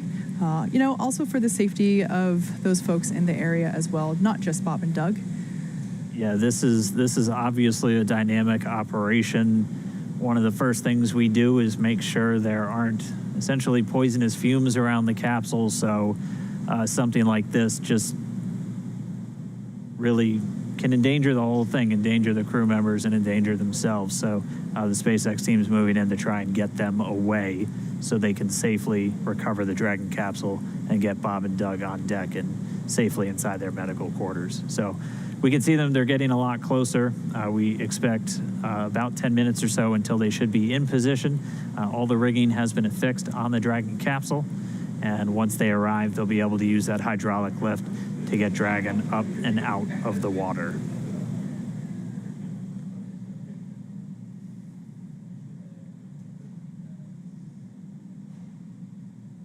So the recovery vessel Go Navigator is getting closer and closer to Dragon Endeavour as it awaits its recovery or as it awaits to be hoisted out of the Gulf of Mexico. Again, we landed just off the coast of Florida near Pensacola. Maybe next time we shouldn't announce our landing zone. Oh, there we got a shot from our WB-57 plane. It looks like that area has cleared out significantly, so that is good to see.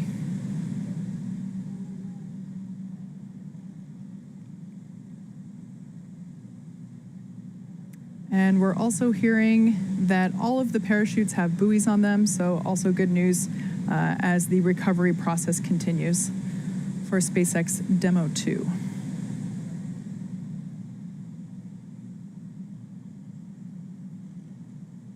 Dragon SpaceX for comm reconfig. Go ahead, Mike. Hey, Doug, we're about to reconfigure the forward link. We may lose that for about 1 or so minutes, and that should happen shortly. Copy. Yeah, just give us a call back when you think you got it back.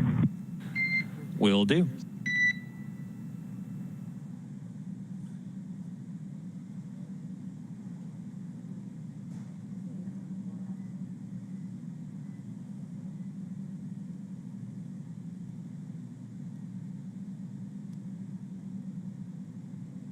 So as the main vessel gets closer, it's going to back up and get its hydraulic lift set up right next to the Dragon capsule, still in the water. Bob and Doug still inside, just waiting for that recovery. We should start the hoisting operations in the next 10 to 15 minutes. And then it'll be a pretty quick lift up out of the water using that hydraulic lift into the Dragon nest on the deck of the boat, or the ship rather. And then they'll move it underneath the helipad into essentially the crew recovery area, where they'll have a platform right up to the hatch. They'll be able to open up the hatch. SpaceX medical doctor will be the first one through the door, able to do a quick check-in with Bob and Doug on their status. And then he and the other medical doctors, flight surgeons, and trained technicians will begin to help them out of the capsule. Yeah, earlier, just after splashdown, we did hear Bob and Doug report that they were feeling good after reentry, so that was relayed to the flight surgeon, and good news to hear. Again, this is a view coming from the WB-57 plane as it is circling the area, and we can see Dragon awaiting to be pulled out of the water.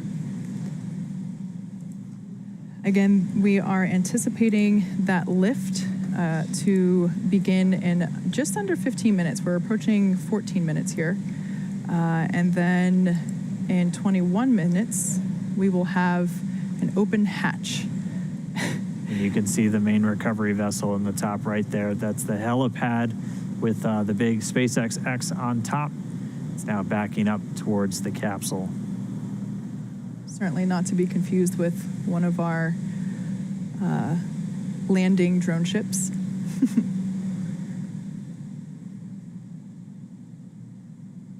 There's a live view of Dragon floating in the water there in the background, along with many onlookers. Certainly from a safer distance at this point. This is a live shot coming from Go Navigator, our primary recovery vessel here. So it's Crew Dragon is also accompanied by the fast boats that are helping to bring it in closer. And there you can see a couple of the recovery team members on the deck. And also just behind them, we get our first good view of the nest. Yes, so this is essentially the nest in the background there. Dragon will be hoisted using the hydraulic lift out of the water and into that nest. That nest will then be pulled towards the camera from this view, towards those individuals on that upper deck there. And that's where the... Dragon SpaceX comm check. Loud and clear, Solo. How us? Loud and clear as well, and from the video, it looks like the boat is about one length away, about 5 to 10 meters, backing up to you. Copy that. Thanks for the update. All right, so good news there. We're getting ready to see Dragon to be lifted out of the water and into the recovery nest. As I was saying, that nest will be pulled towards the camera, towards that upper deck that we saw there, and that's where the medical stretchers will be waiting to assist them into the medical bays for evaluation after capsule egress.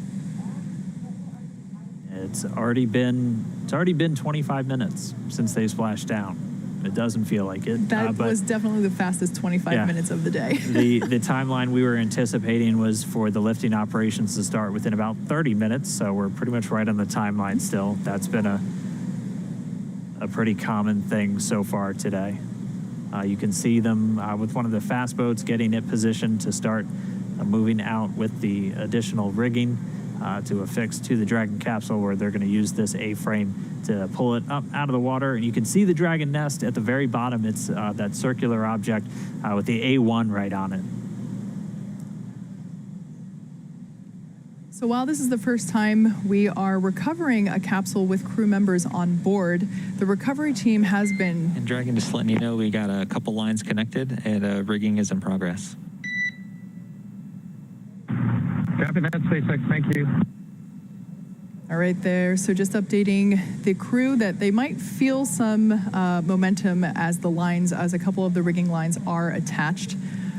There we can actually, there's our first good shot of the individual who is placing that rigging equipment. Again, that's someone that's highly specialized and very well trained for these operations. As I was saying, the recovery team has rehearsed and practiced this with Bob and Doug themselves, actually, in a test capsule, practicing the egress, as well as they have practiced the recovery process many times. And actually, through those practice runs, they have effectively cut the recovery period in half from the initial Demo 1 mission. So it's really nice to see that the process itself, after being rehearsed and carefully choreographed, is going super efficiently. Again, safety is the #1 priority, so making sure that only personnel involved in active recovery operations are present on the deck. You may have heard us mention before that there are about 40 people on board today, but we certainly don't want anyone in danger or to fall overboard. That guy intentionally jumped. Speaking of falling overboard. We're ready. Thank you. All right, so the crew was just told in the next 30 seconds, they have the lines affixed, so they're going to start lifting the capsule up out of the water. And at this point, the communication we're getting with Dragon is actually being routed through the boat itself at this point. So there we can see the lift. Dragon is out of the water. Yeah, so now now that A-frame's going to start swinging it back. And it's bound right for that nest at the bottom of your screen.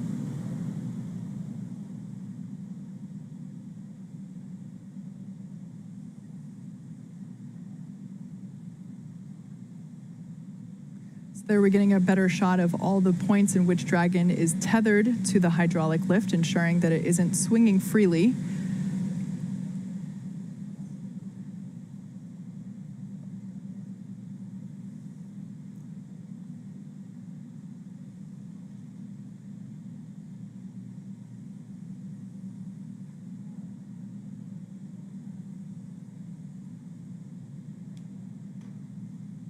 And there we can see Dragon Endeavour being carefully set down into the recovery nest on top of Go Navigator. Dragon SpaceX, welcome aboard the recovery vessel. Recovery personnel are completing final checks and preparing to translate you to the egress platform. We copy. Thank you. So for the first time in 2 months, NASA astronauts Bob Behnken and Doug Hurley are on some sort of ground. I guess we can't call it solid ground because it is a ship. However, it is the first time that they are not in space, on a rocket, or bobbing in the ocean. So now that they're in the nest, they're going to start translating it forward, and Dragon's going to move into essentially the hangar section underneath that helipad, and then up to that recovery platform that we saw a little bit earlier. At that point, the spacecraft technicians will work to open up the hatch. As we said previously, it's a manual process with a couple of different attachments you have to engage before the hatch itself can be opened. They'll get it opened, and then SpaceX's Neil Menon will be the first one through the hatchway to check in on Bob and Doug, get their initial health assessment, see if they're ready to move, and then we'll start assisting them out of the capsule and into that medical facility on the boat.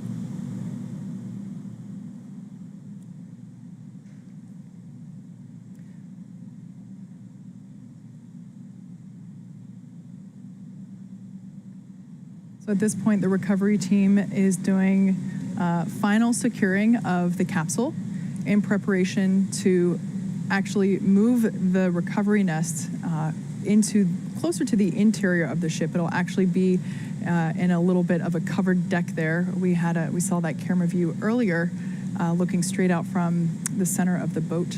So once Dragon is secured in the nest will be translated then forward and closer to the recovery, closer to the position in which we're able to actually open the hatch. So while Dragon is on board safely, we're not able to do that just yet. Yeah, they're working to detach some of those lines that were used to hoist it using the A-frame, and we heard that they should be done with that in just a moment, and then we'll start that translation.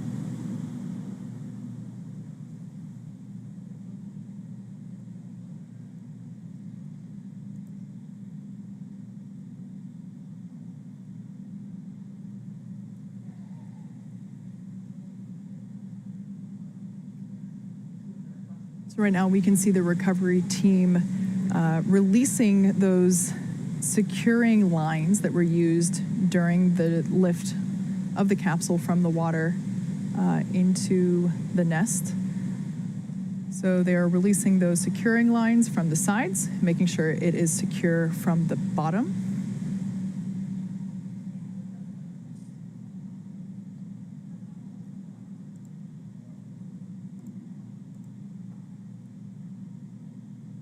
And there we see Dragon moving forward. Look at that. Smooth as a Tesla, I would say. It's really interesting to see those scorching marks now that we get a really nice up-close detail shot of Dragon. Standing by for the go for side hatch open.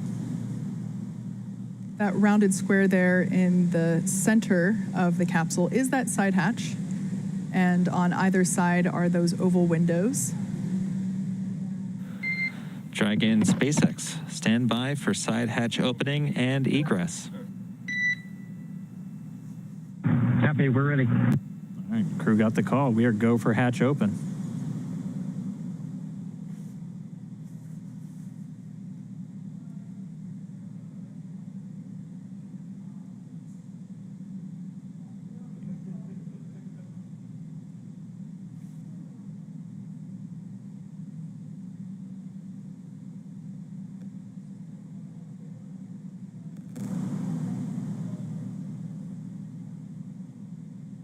And if you look closely, immediately above the hatch, you can see the area where you can see them working in now. That's where those drogue chutes deployed from. The two circles on either side were where the mortars were. The main parachutes now hidden by the platform underneath the side hatch.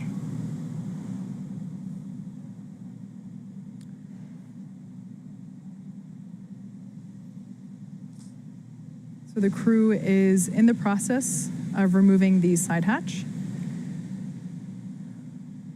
We can see that Go Navigator is in transit. It is making its way back to the Pensacola Naval Air Station. However, Bob and Doug will get a ride from the recovery vessel via helicopter.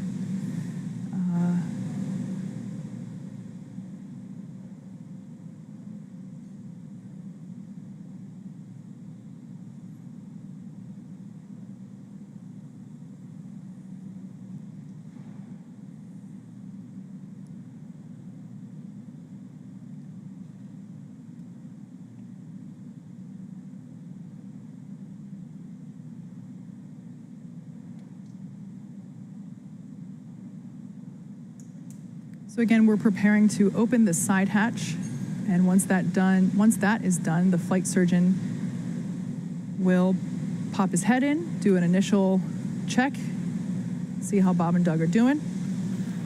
And Dragon SpaceX, we got a slight delay due to some potential NDO hits near the side hatch. Copy, Mike. We're standing by.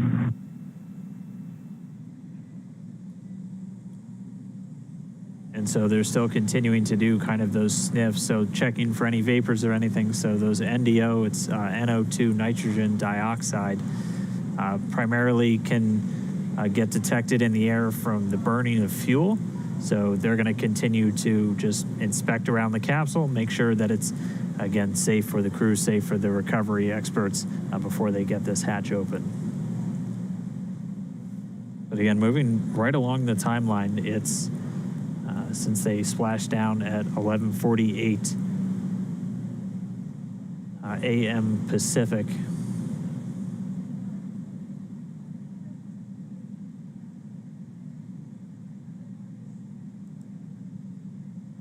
And so again, they're just pausing the operations for a moment, doing some additional air sampling around the prop system. We still have telemetry being fed from the vehicle, so flight controllers here in Hawthorne able to monitor prop tanks, propulsion tank pressures, and not seeing any issues with those at the moment.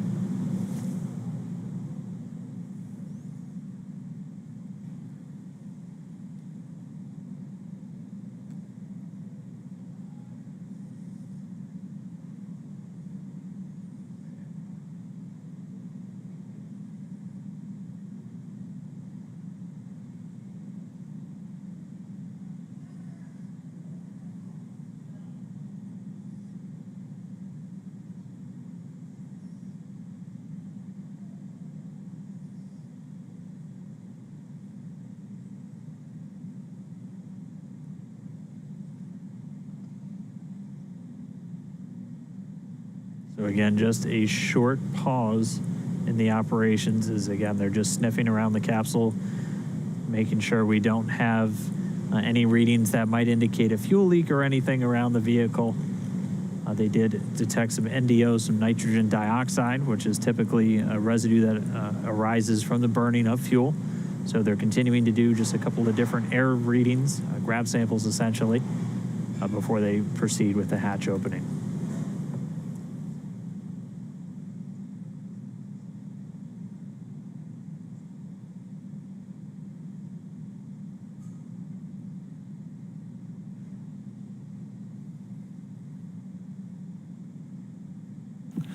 And Dragon SpaceX update, we're still investigating. Looks like we'll be setting up a service section purge. We're working on an ETA for you. Copy.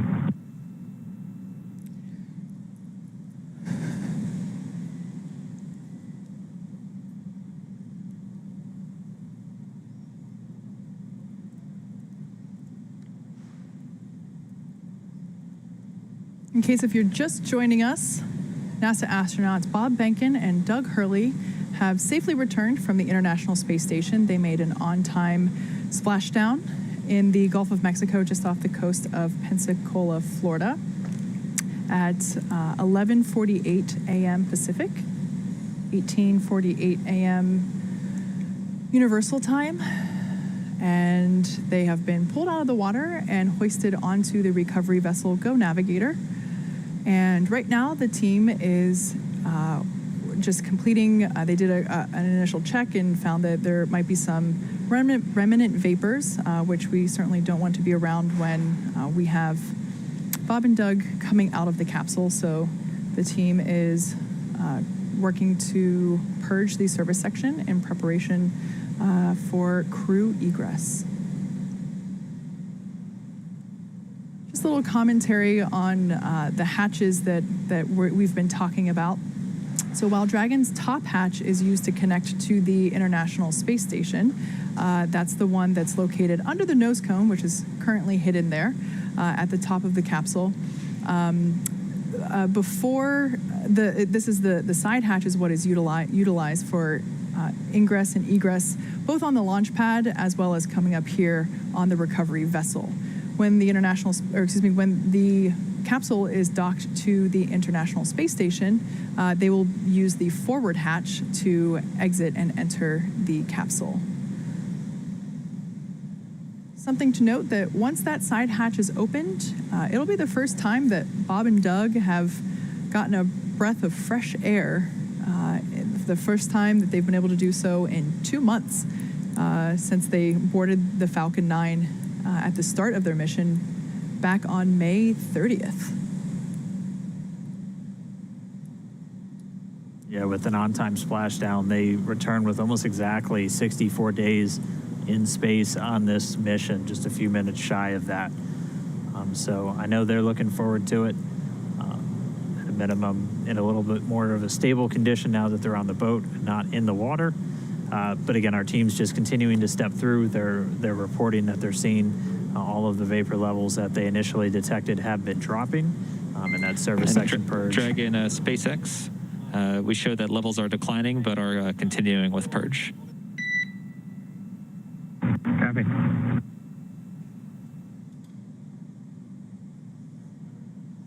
And in addition, just so you know, we are not seeing any, leak indications or anything like that. These are pretty small levels, but we still need to do the purge at this time. Okay, copy. Yeah, you're reading our mind, Mike. We were just wondering if you saw any indications of a leak or some depressurization somewhere, but it sounds like it's just part of the deal. Yeah, that's a good readback, Doug.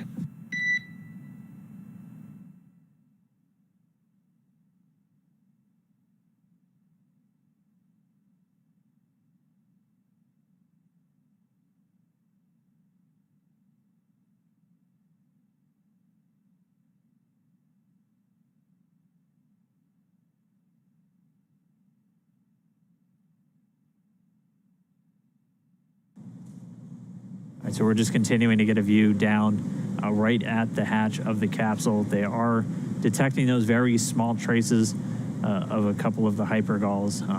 The one we've heard specifically mentioned was NDO or NO3 nitrogen or NO2 nitrogen dioxide. They are at very low levels, obviously not at a very harmful level, as we still have people in close proximity to the capsule.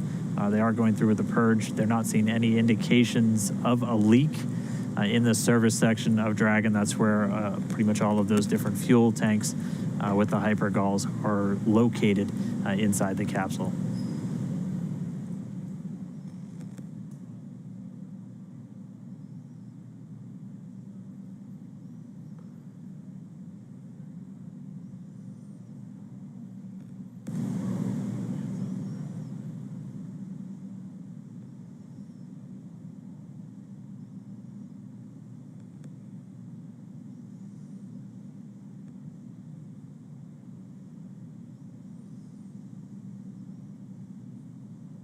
And we are just about 44 minutes post-splashdown. Actually still ahead of the timeline, as we weren't expecting to get the hatch open until shortly before 60 minutes, at which point we'd be bringing Bob and Doug out. So this service section... SpaceX, another update. The service section purge should begin in a bit under 5 minutes. Right now we're showing NTO about 2x of our personnel exposure limits, and we're hoping once we start the purge, it'll drop down for us. Okay, thanks, Mike.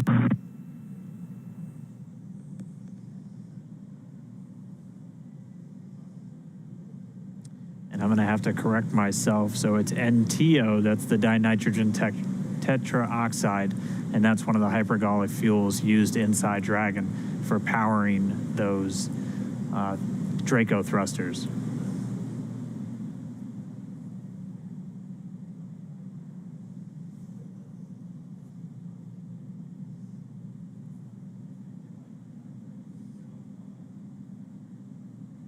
So again, the SpaceX engineers detecting levels of NTO. It's dinitrogen tetraoxide. It's one of the hypergallic fuels used inside the Dragon spacecraft. Levels higher than they would like, so they're essentially doing a purge to help dissipate any vapors in and around the service section where those fuel tanks reside in the Dragon capsule. We're expecting that to take within the next 5 minutes or so. We were still expecting the crew out inside of an hour, so still on the timeline or a few minutes ahead, and we should be seeing Bob and Doug. Once we see those levels continue to drop around the capsule, we'll begin to step through the hatch opening process once again.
So right now we're getting ready to purge the surface section.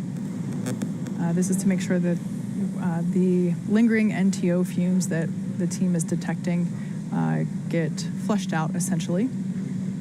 The service section is not the interior cabin where Bob and Doug are. It's actually the part of the capsule that is outside of the place where Bob and Doug are. It's external to the cabin, but it's inside the capsule itself. So you can think of it as the space between the exterior of the Dragon capsule and the interior space where Bob and Doug are. There's I think the interior pressure vessel, essentially. Yes, exactly. Yeah. So Bob and Doug are fine. The air that they are breathing is, that nitrox mix that they've been getting throughout the entire duration of today's operations.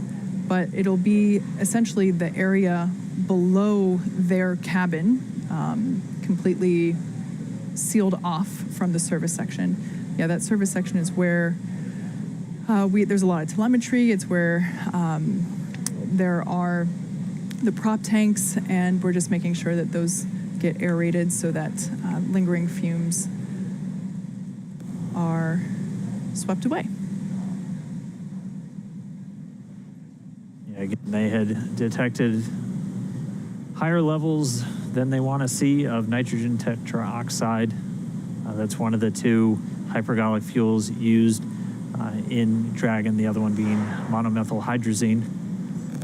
Those two fuels, essentially when thrown together, even without an ignition source, will react. That's what makes them hypergolic fuels. Much simpler, more elegant solution used in a lot of on-orbit maneuvering systems in spacecraft.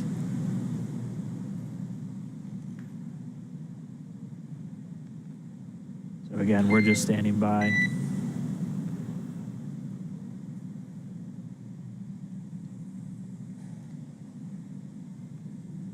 So as you can see on your screen, there is one crew member that has kind of what looks like a Dragon SpaceX. Don't have a huge update for you. Just letting you know the service section purge is still in work.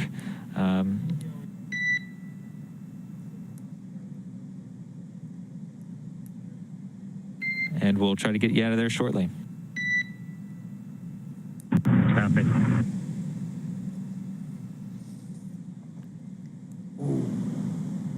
So as I was saying, two individuals on your screen there, one with a face mask and what looks like a scuba tank there with some clean breathing air. There might be another crew member with the same personal protective equipment or PPE that will come on deck here. That type of equipment, there we go. That's the kind of equipment that is required in order to perform this purge. Again, the NTO the fumes from that are toxic. And of course, we want to keep all crew members safe as we prepare the side hatch for opening in order to let Dragon Bob and Doug SpaceX, egress. looks like limits are dropping and getting pretty good. We're still continuing with the purge just to be extra sure. Okay, that sounds good, Mike. Thank you.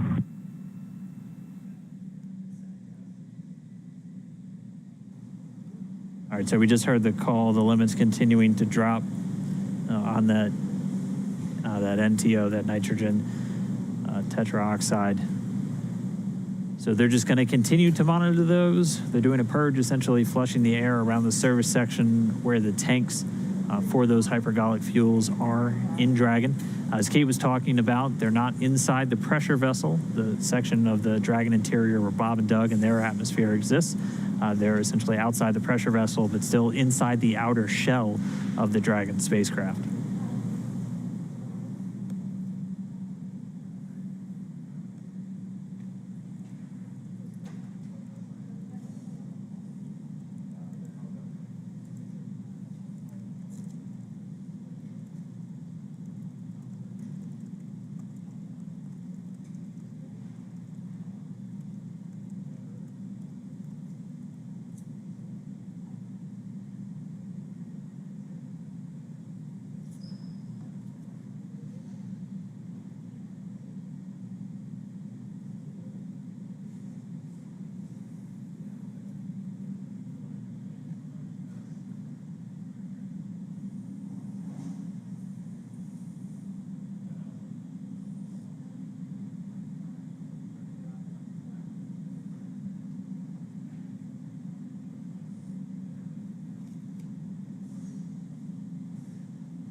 We are just about 52 minutes post splashdown.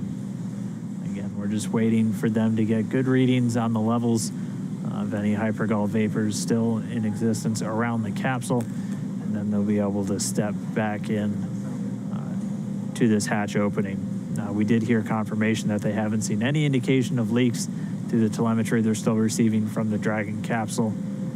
And so, Dragon SpaceX, we're going to purge for 1 more minute. Copy. There we go. Should be 1 more minute. And then if levels have dropped sufficiently, we'll be able to step back in to the hatch opening process.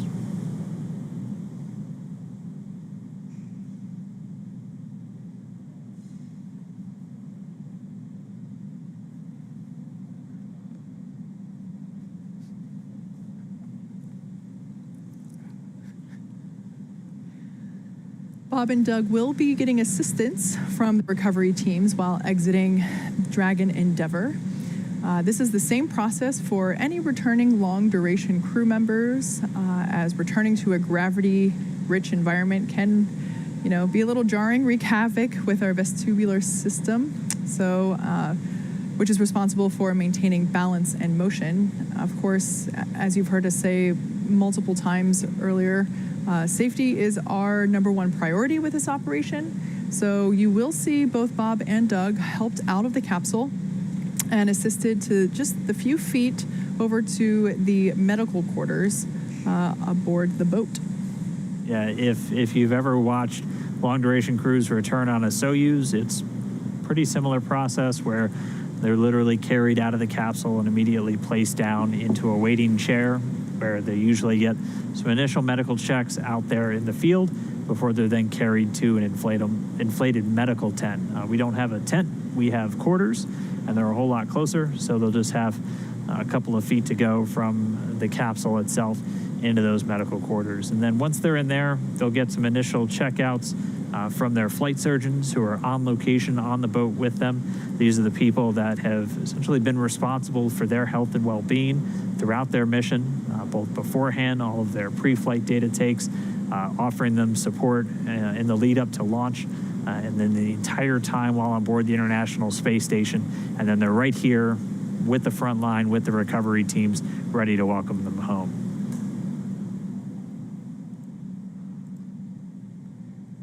So So it's been just about a minute since we heard that last call to the crew. We should be just about done with the purge. We're going to stand by, and hopefully we'll resume these hatch opening operations in just a moment.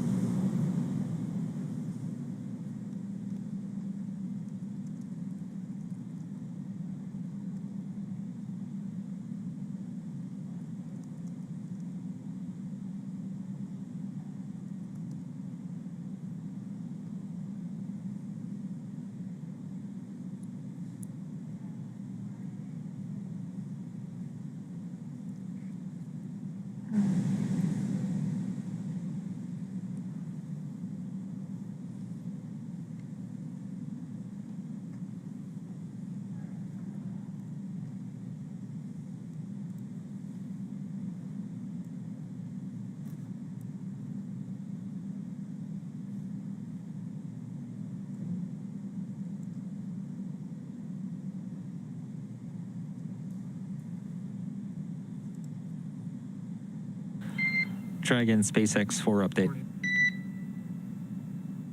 Go ahead. Okay, exterior, we're seeing 3 parts per million NTO and 6 parts per billion of MMH. Nil, however, is asking that you de-stow your Draggers and take a sample inside the cabin.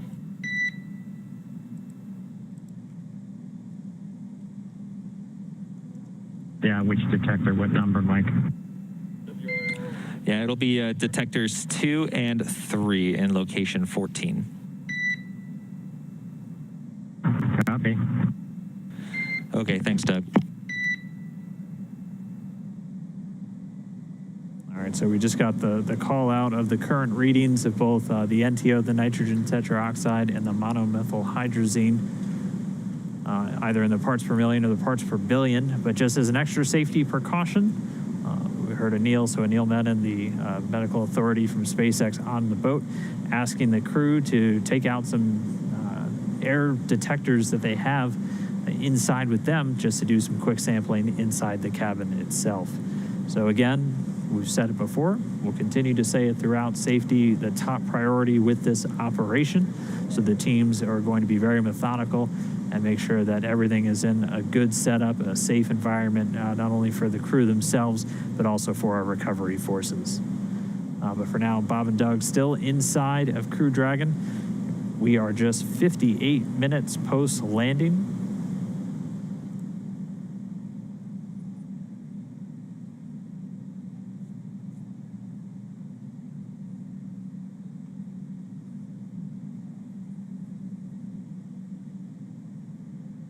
SpaceX Dragon with a status. Go ahead, Doug. Okay, for NO2 on detector 2, it reads 0.0. And on detector 3, it also reads 0.0 for MMH. Okay, great news. 0.0 for detectors 2 and 3 for NO2 and MMH. Thank you very much. That's a good copy. And so Doug Hurley reporting zeros across the board, no traces of either the NTO or the MMH.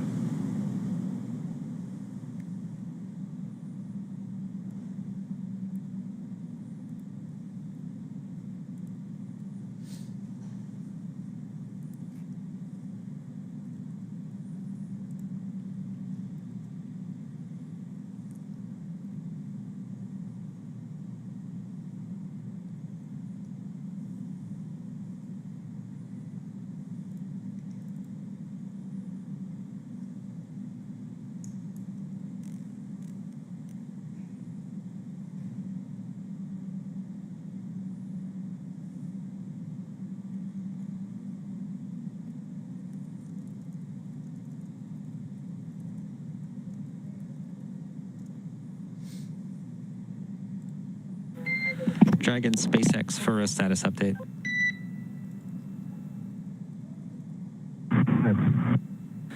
Okay, so currently our exposure limits are below limits, but the purge is actually doing a pretty good job. We saw NTO go from 3 parts per million down to 1.5 over the last few minutes. So ideally, with a lot of caution, we'd go ahead and let the purge run for a little bit longer, but we want to see how you guys are doing. If you're okay with continuing with the purge versus knock it off and get you guys out of there quickly. Yeah, we're fine hanging out, Mike. No problem here. Okay, thanks for that, Doug. We'll keep working the purge to get us down, and thanks for that. Thanks for that. Yeah, let's just keep everybody safe. No reason to rush. Yeah, we concur.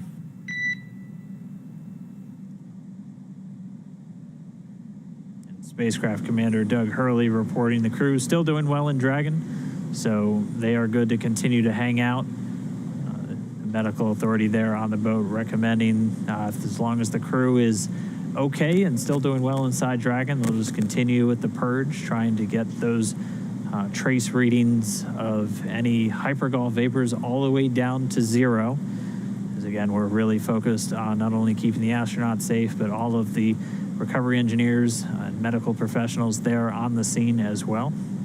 So they're going to continue this purge, just dispelling the immediate area around the service section of the Dragon spacecraft. So this is really a series of fuel tanks outside of the pressure vessel. So where Bob and Doug are inside the Dragon spacecraft, which they did some quick readings inside the cabin and had zeros across the board.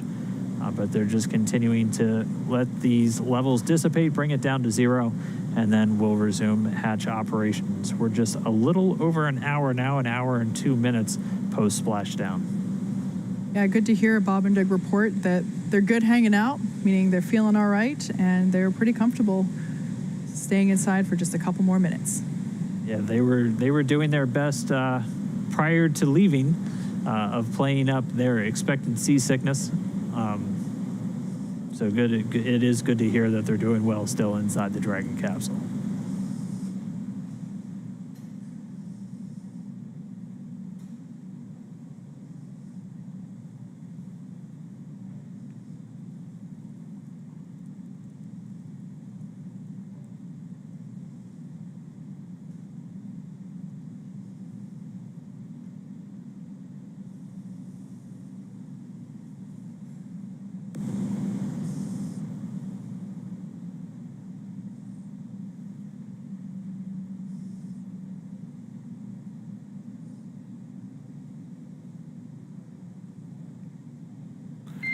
And Dragon SpaceX, we're still seeing good indications from the purge. We're looking to go about another 5 minutes and looking for 0 indications. If at any time you'd like us to speed things up, please let us know. Oh, we're good. Just keep doing what you're doing. We can wait the 5. Easy. All right. Thanks, Doug. All right, so we'll settle in at least another 5 minutes while they just continue to disperse any trace remnants of those hypergol fuels around the service section of Dragon before we once again step into the hatch opening. We're gonna stay with you, stay with this until Bob and Doug are out of the capsule and into their medical quarters. At this point, Bob and Doug are still strapped into their seats. The seats have actuated away from the position where, I guess, in the orientation in which you see the capsule now. During their during the departure phasing earlier this morning and yesterday, the orientation of the seats were such that essentially Bob and Doug would have been laying on their backs in the orientation where we see Dragon now. Currently, the seats have actuated upward slightly, so they are not completely upright, but they are reclined a little bit, nice and comfy there. But they are able to see in and out of those windows there that we see on either side of the side hatch. And then once they're able to finish the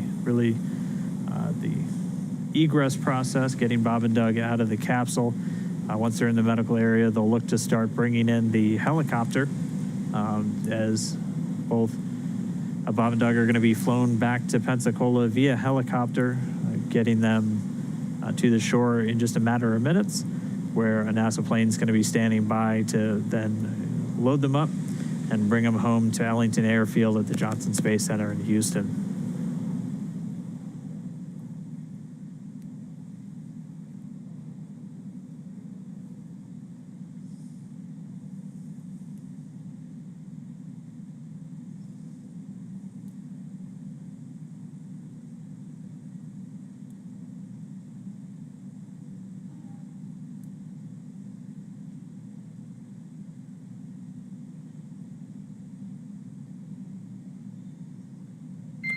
And Dragon SpaceX, things are still trending well. We're expecting another reading in about 2 minutes, so at 19:56, and looking to hopefully egress you guys shortly after that.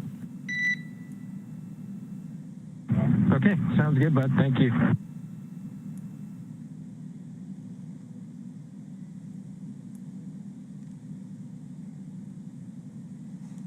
In light of one of the social media questions that we were asked earlier, someone asked if Bob and Doug have Netflix available on their heads-up displays there in the capsule, and they've actually been pretty busy throughout this mission, you know, monitoring telemetry and data and checking for timing. And I would say now's about the time that they would certainly want something to watch, because you know, at this point their only job left to do is get out of the capsule.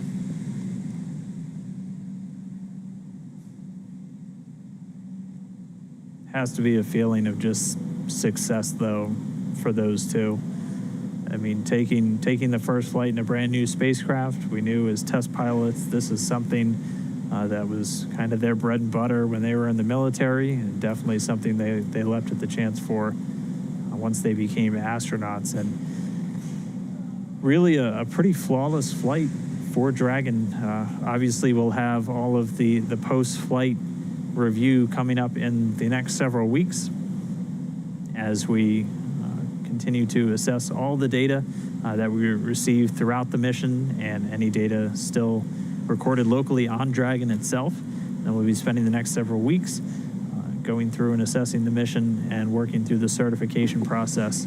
And we're already targeting the first operational flight, currently pegged for no earlier than late September.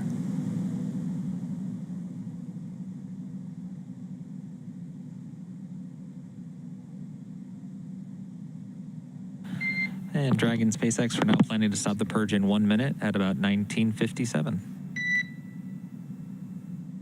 Copy. Thank you.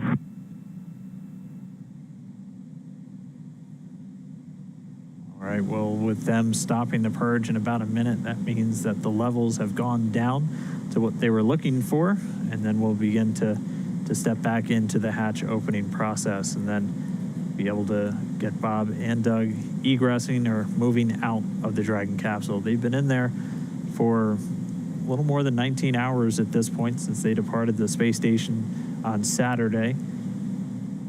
They had a sleep period, 8 hours of rest on the capsule on their way home. They've been up since a little bit earlier this morning, that wake coming about 4:40 a.m. Pacific, so a little more than 8 hours ago.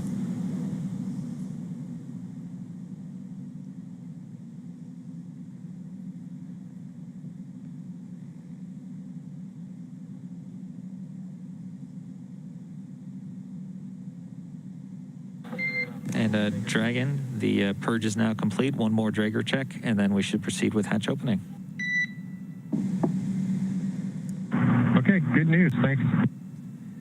That is good news indeed. So confirmation that the purge is complete and that they're just going to do one more test to make sure that all of the fumes of concern are away and that it is safe to open that side hatch and retrieve Bob and Doug.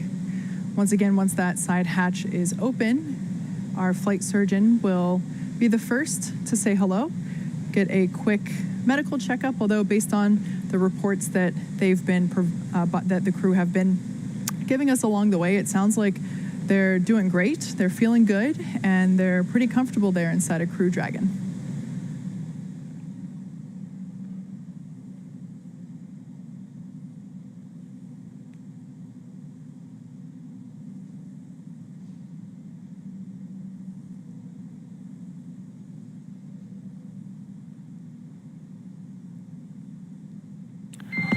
And Dragon SpaceX, we show 0.4 parts per million on NTO, 18 parts per billion of MMH. That's below limits. We are proceeding with hatch opening. Okay, great news. Thanks, Mike. All right, so there's the green light we've been waiting for. In fact, the green light we've been waiting for months at this point. This is our first opportunity to say hello to Bob and Doug, our favorite space dads, as they are now about to egress or exit from Dragon Crew Endeavour. Again, this is the culmination of what has been about a 19-hour journey home, all starting yesterday as they departed the International Space Station. So this hatch will be manually opened, and once doing so, Flight Surgeon Neil Menon will say hello and make sure that they're still doing all right, and then proceed to assist them with exiting the capsule. And we see the hatch is now open. Hatch being opened at 12:59 p.m. Pacific. Hatch is open.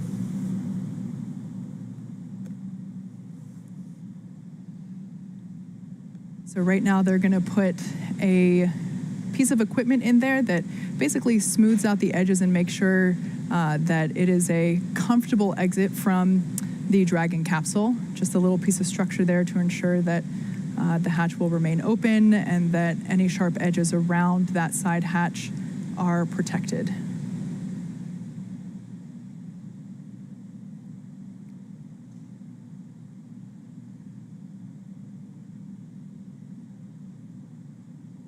In the blue suit there, that's one of NASA's flight surgeons for the crew. That's Dr. Stephen Hart.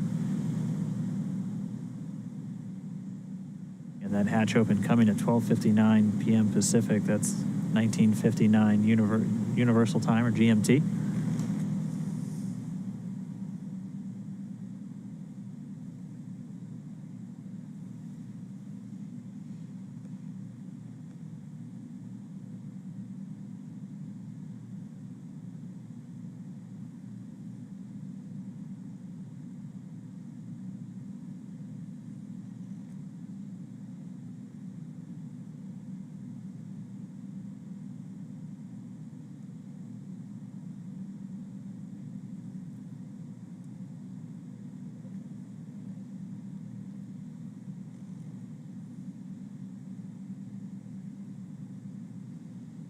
So once again, the SpaceX recovery team is now assisting NASA astronauts Bob Behnken and Doug Hurley to exit the spacecraft.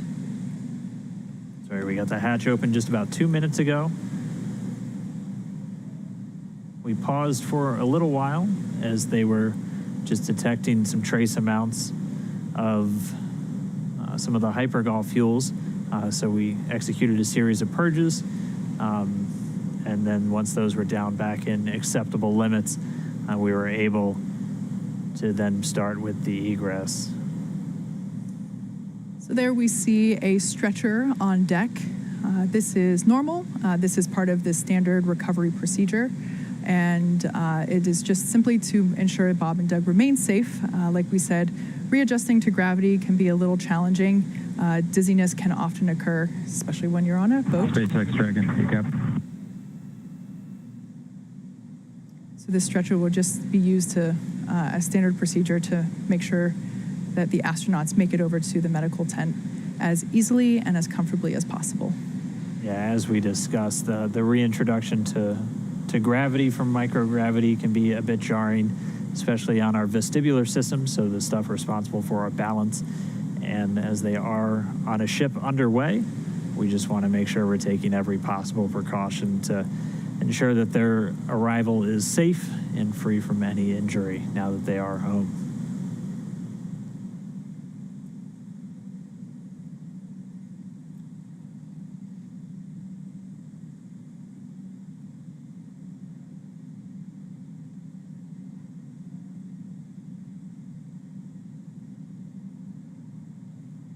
And they're working to get a few of the items from the seats out of the way first before they begin extracting our crew members They'll be coming out one at a time.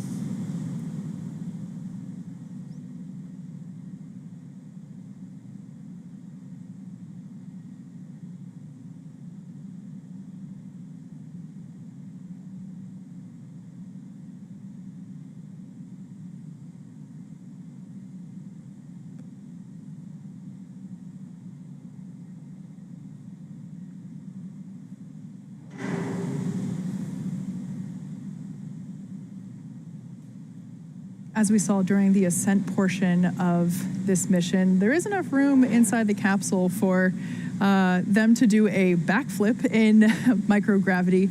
However, considering there's a couple folks in there right now from the recovery team. Count check. Got you loud and clear. Just a quick comm check there between Dragon and Mission Control And here. Solo from the PLT, I just wanted to thank you guys for bringing us home safe before I disembarked from the ship Endeavour. I'm sure Doug will have some good words for you guys as well, but thank you for doing the most difficult parts and the most important parts of human spaceflight, getting us into orbit and bringing us home safely. Thank you again for the good ship Endeavour. Thank you, Bob, for those awesome words. It's absolutely been an honor and a pleasure to work with you from the entire SpaceX team. It's been awesome.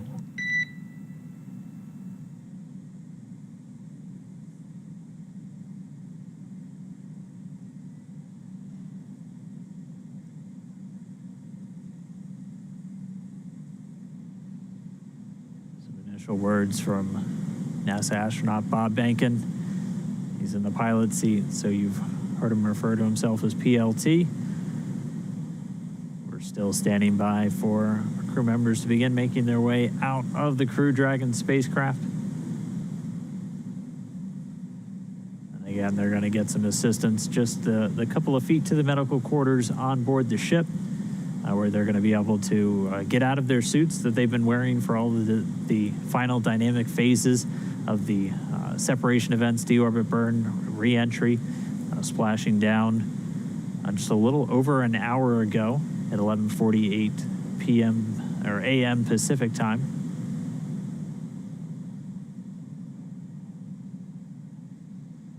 Again, the recovery team. SpaceX Dragon from the commander. Go for SpaceX. Here we have our first view of Doug Mike, Hurley. I just would like to sort of reiterate what Bob said and add my thanks to everybody over the last several years that's either worked in Hawthorne, McGregor, or down at Kennedy Space Center. Anybody who's touched Endeavour, you should take a moment to just cherish this day, especially given all the things that have happened this year. We certainly can't thank you enough. Our families can't thank you enough. And, just proud to be a small part of this whole effort to get a company of people to and from the space station. They can celebrate with each other. You see some, and we'll talk to you soon, hopefully in person. Thanks so much, Doug, and you're welcome. And thank you so much for those kind words. And we all wish you a safe journey home and a happy reunion with your family soon. And we look forward to seeing you in person as well. Some really nice words there from Bob Behnken. Mikey.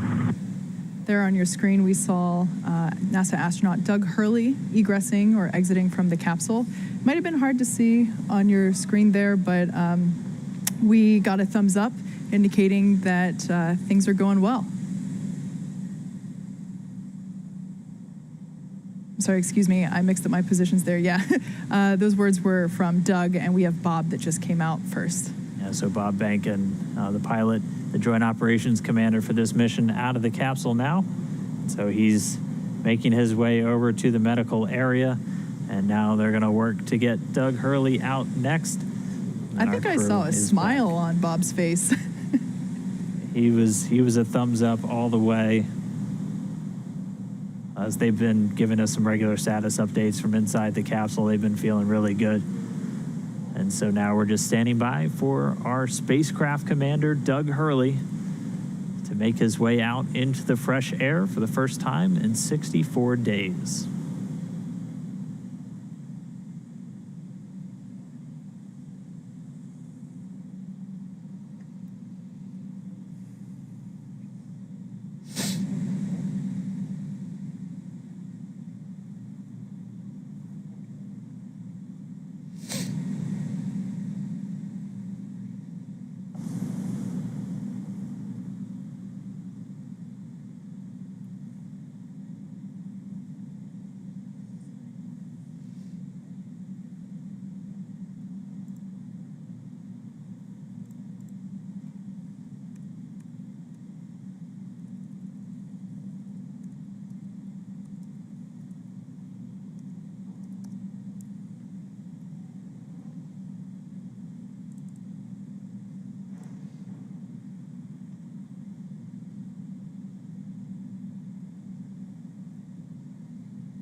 right, so they're getting set up, and we should see Spacecraft Commander Doug Hurley making his way out of the capsule. And it looks like we've got him out. We've got him seated.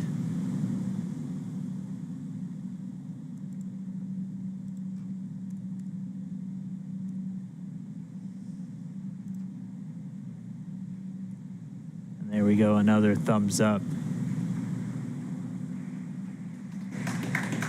We've got some applause here.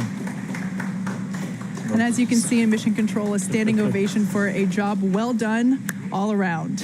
Yeah, our crew members, Bob and Doug, are now safely back home on Earth, and they're going to get checked out now by the NASA medical team. They're going straight into the medical quarters on board the ship. That'll be their first stop on planet Earth.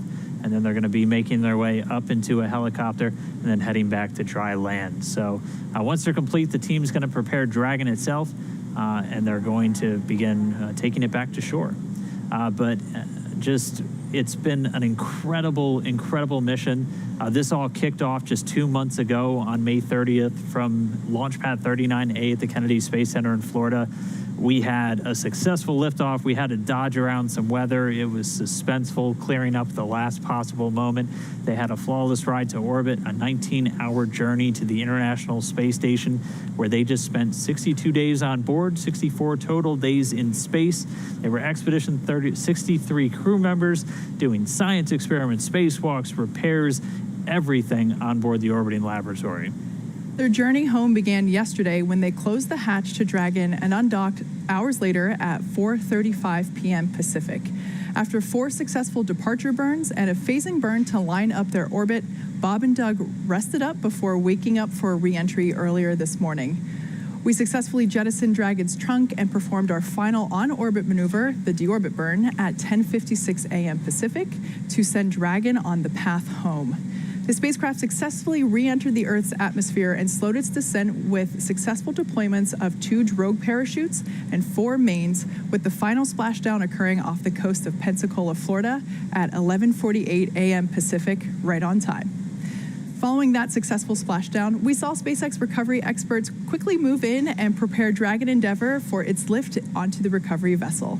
And just a little less than an hour following splashdown, we saw Bob Behnken and Doug Hurley make their way, thumbs up, out of Dragon and into the recovery ship's medical facilities, safe and sound. Yeah, we just got word that the helicopter itself should be landing soon, so that'll be their next step in their journey. They'll catch a short flight back to shore where they're going to transfer to a waiting NASA plane for another short flight back over to Houston. They're going to be reunited with their families, and that's going to bring an end to this historic flight. It's really been an honor and a privilege to share this journey with all of you as we open up this new era in human space flight. But I mean, just as we close the book on this mission, we're already counting down the days to the next crewed Dragon flight. Yeah, absolutely. SpaceX and NASA will now begin the process of reviewing data and telemetry from this successful demonstration mission to prepare us for Crew 1, which is currently targeted to launch no earlier than late September. Crew 1 will be SpaceX's first operational flight, flying a full crew of 4 astronauts, including our first from Japan, one of the international partners on the space station. The mission will last approximately 6 months. It has been an incredible honor and joy to share this mission with the public, and the teams from SpaceX and NASA have worked so hard to get here and return this capability to fly humans from America. Continue to follow SpaceX and NASA online and on our social media updates for the next steps on the commercial crew program and the countdown to Crew 1. And we're going to continue to share the progress of Bob and Doug's trip back to Houston on social media. We also have a briefing coming up real soon. It's going to include NASA Administrator Jim Bridenstine and officials from NASA and SpaceX. That's coming up right at the bottom of the hour, 1:30 p.m. Pacific, 4:30 p.m. Eastern, 20:30 GMT. So we're going to say thanks one more time for tuning in, cheering on Bob and Doug as they return home. And we'll see you next time when we'll once again be sending astronauts on American rockets in American spacecraft from American soil. So long.